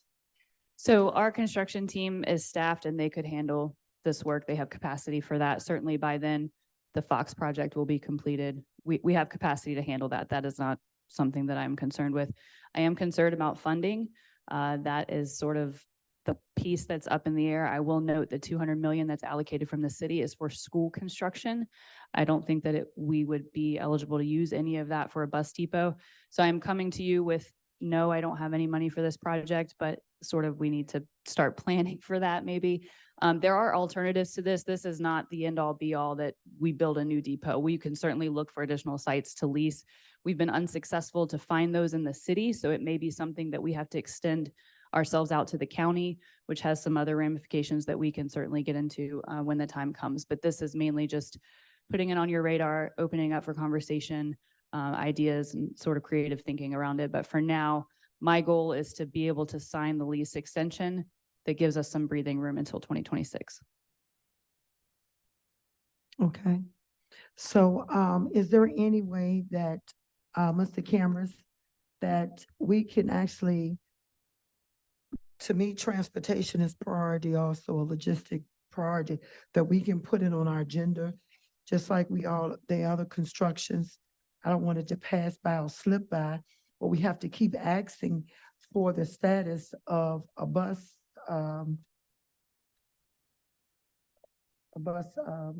garage. Is there any way that we can put that on our agenda also with the construction part for other informational items? I'm sorry, Mrs. White, I didn't fully understand. Could you say that again? This presentation for the garage, the new garage, since this is a priority for our transportation, is there any way that we can make sure that we place this on our other informational items on our agenda so that this won't go under the radar? Because this is priority. This is, if it's only 2026 and she's signing, well, she's not sure yet, but she's Hoping. going to try to extend this lease. We need to be looking for a site. Since so many developments are going up in Richmond and everywhere, we won't have any landscape for a garage. Is there any way that we can put this on our agenda every board meeting? I think we probably would not have much new to report every board meeting, but we could certainly do periodic updates. Absolutely.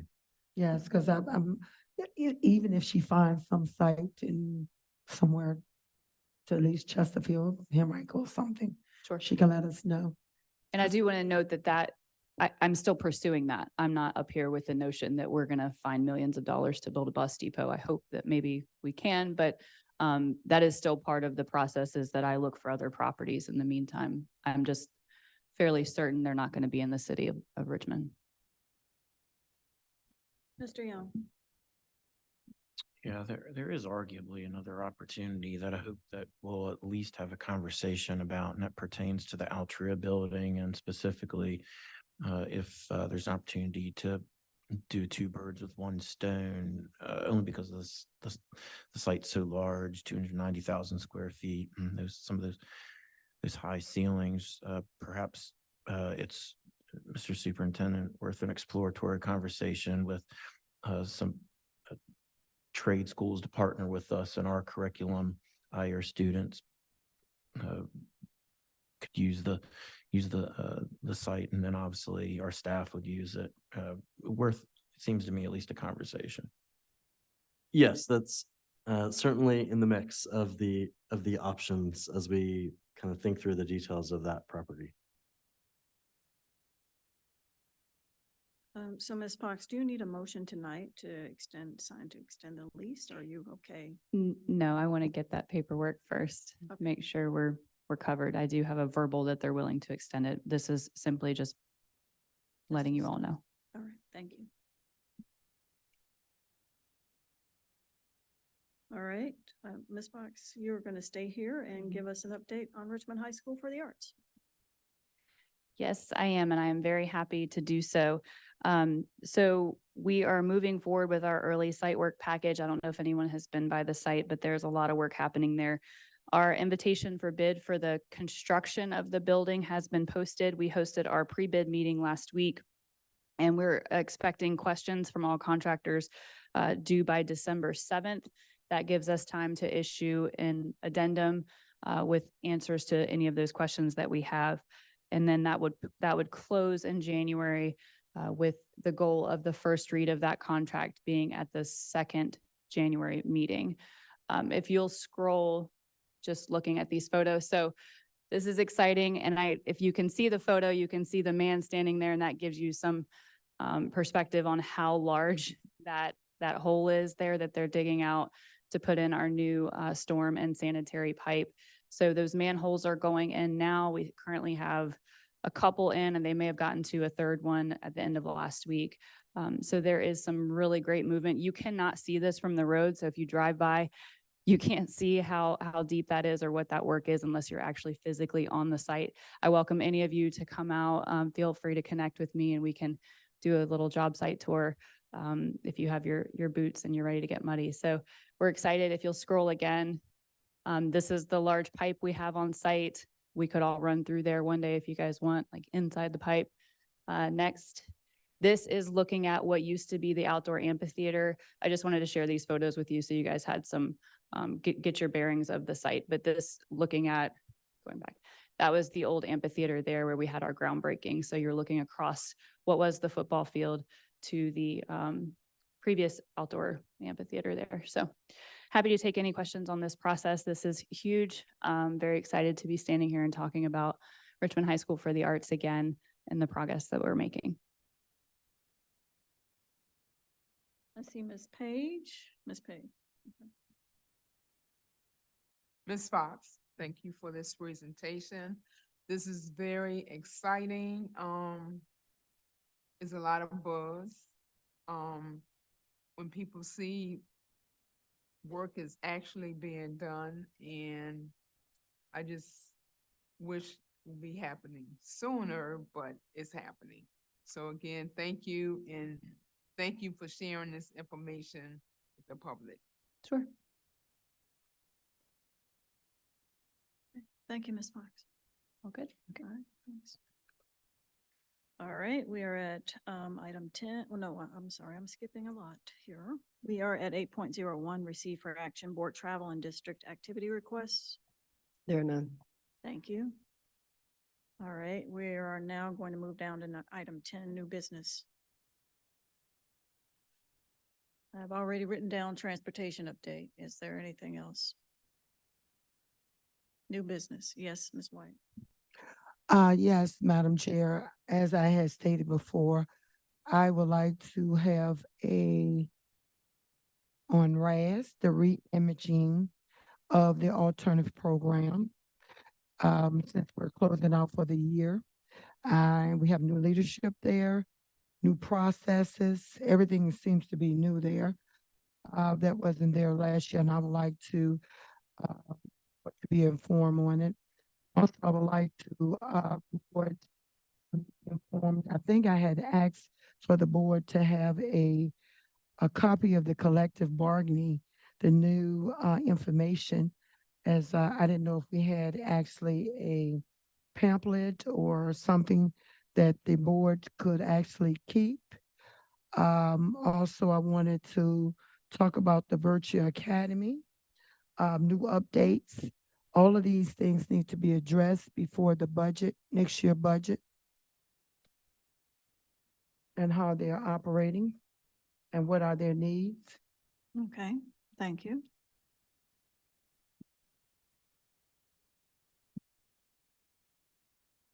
It seems that we can move now to item 11, announcements. All right, Ms. Burke, Dr. Harris Mohammed. Thank you, Madam Chair. Would just like to thank everyone this weekend for participating with the Thanksgiving weekend, with the Armstrong Walker Legacy Classic. It was quite a festive weekend during the Thanksgiving break, and people came in that were former graduates of Armstrong or Walker from many, many years ago in many, many cities. And it was truly well attended. And I'm glad that our board members were able to participate as well. And also this past weekend, the Kennedy, which for those who don't know, Kennedy, the building right near where Armstrong is, was Kennedy High School. And they continue to support the students in the East End with scholarship money, clothes closet, lots of things at Armstrong, computer lab that they helped with. So they had a great gathering this weekend, this past Saturday. And it was so festive. The school spirit for Kennedy High School is still strong and very supportive. And I'd just like to give them a great shout out for supporting our families and our students at Armstrong High School. Thank you. Yay, Cougars. All right, Dr. Harris Mohammed, and then Ms. White, and then Ms. Gibson. Alpha Phi Alpha, the first intercollegiate Greek letter fraternity established for African Americans, was founded at Cornell University in Ithaca, New York, by 7 college men who recognized the need for a strong bond of brotherhood among African descendants in this country on December the 4th, 1906. Those 7 men are also known as the Jewels. Alpha Phi Alpha Fraternity Incorporated deliberately meets the needs of the community through active and impactful engagement. Their national programs and initiatives offer tangible examples of love for all mankind. The objectives of Alpha Phi Alpha are to stimulate the ambition of its members, to prepare them for the greatest usefulness in the causes of humanity, freedom, and dignity of all individuals, to encourage the highest and noblest form of manhood, to aid downtrodden humanity in its efforts to achieve higher social, economic, and intellectual status. Thank you, my brothers of Alpha Phi Alpha Fraternity Incorporated, for the tireless work that you do in Richmond City Public Schools and our communities. Happy Founders Day. You look great to be 117 years old. I am who I am as an AKA because you led the first. So we salute you today for all of your work that you do for our students and our communities in Richmond Public Schools and Richmond City. Thank you. Okay, Ms. White and Ms. Gibson. Thank you, Madam Chair. I would like to say thank you to the librarians of Richmond Public Schools, the lit limo at the Dominion Parade. I had lots of fun. It was really a treat. We had our bands out there, Franklin Military, the football teams. It was really fun. But also I'd like to thank Fox PTA. They sold all their Christmas trees, of course. And as Christmas go on, I'd like to thank Toys for Tots, who will be giving some toys to Carver Elementary. Also Trust Project. I really appreciate what they do for Second District. Also Embrace Carver, giving our teachers gift cards. Every teacher, they have given gift cards for the last 3 years, and we greatly appreciate that. And also, I'll just like to say happy holidays to everyone. Thank you. And yeah, I would just like to reiterate the fact that it was an amazing experience. First of all, the Armstrong Walker Classic was amazing. And hanging out with Judy Dykeman and Miss Bell and Ebony Massey and the librarians was just so, wonderful. And we handed out something like 1,000 books to kids who really they had their hands out, like, give me a book. It was so wonderful to see that. So it was a great day, and it was great to have the opportunity to participate. And yeah, happy holidays to everyone. This is our last meeting before January. Yes, this will be our last meeting for the month of December, Yes, for all to know. yes. Thank you. All right. Ms. Gibson, did you have, I forgot. Yes, actually, this is a new, well, not a new business item, but just a request for the update on the mold testing that has been done. All right. Okay, I think we're ready to go into closed. Ms. Madam. Jones has. I got it. Okay, Ms. Jones.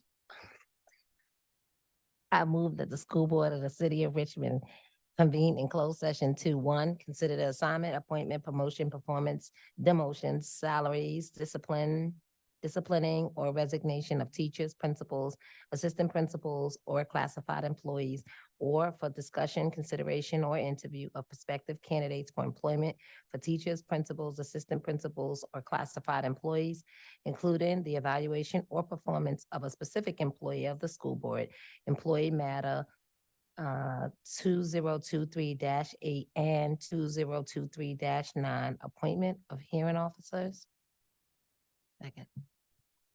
Second. It's been moved by Ms. Jones to go into close, seconded by Ms. Page. Madam Clerk. Ms. Dorr, Yes. Ms. White, Yes. Ms. Gibson, Yes. Mr. Young, Aye. Ms. Rizzi, Yes. Dr. Harris Mohammed. Yes. Ms. Burke, Yes. Ms. Page, Ms. Jones.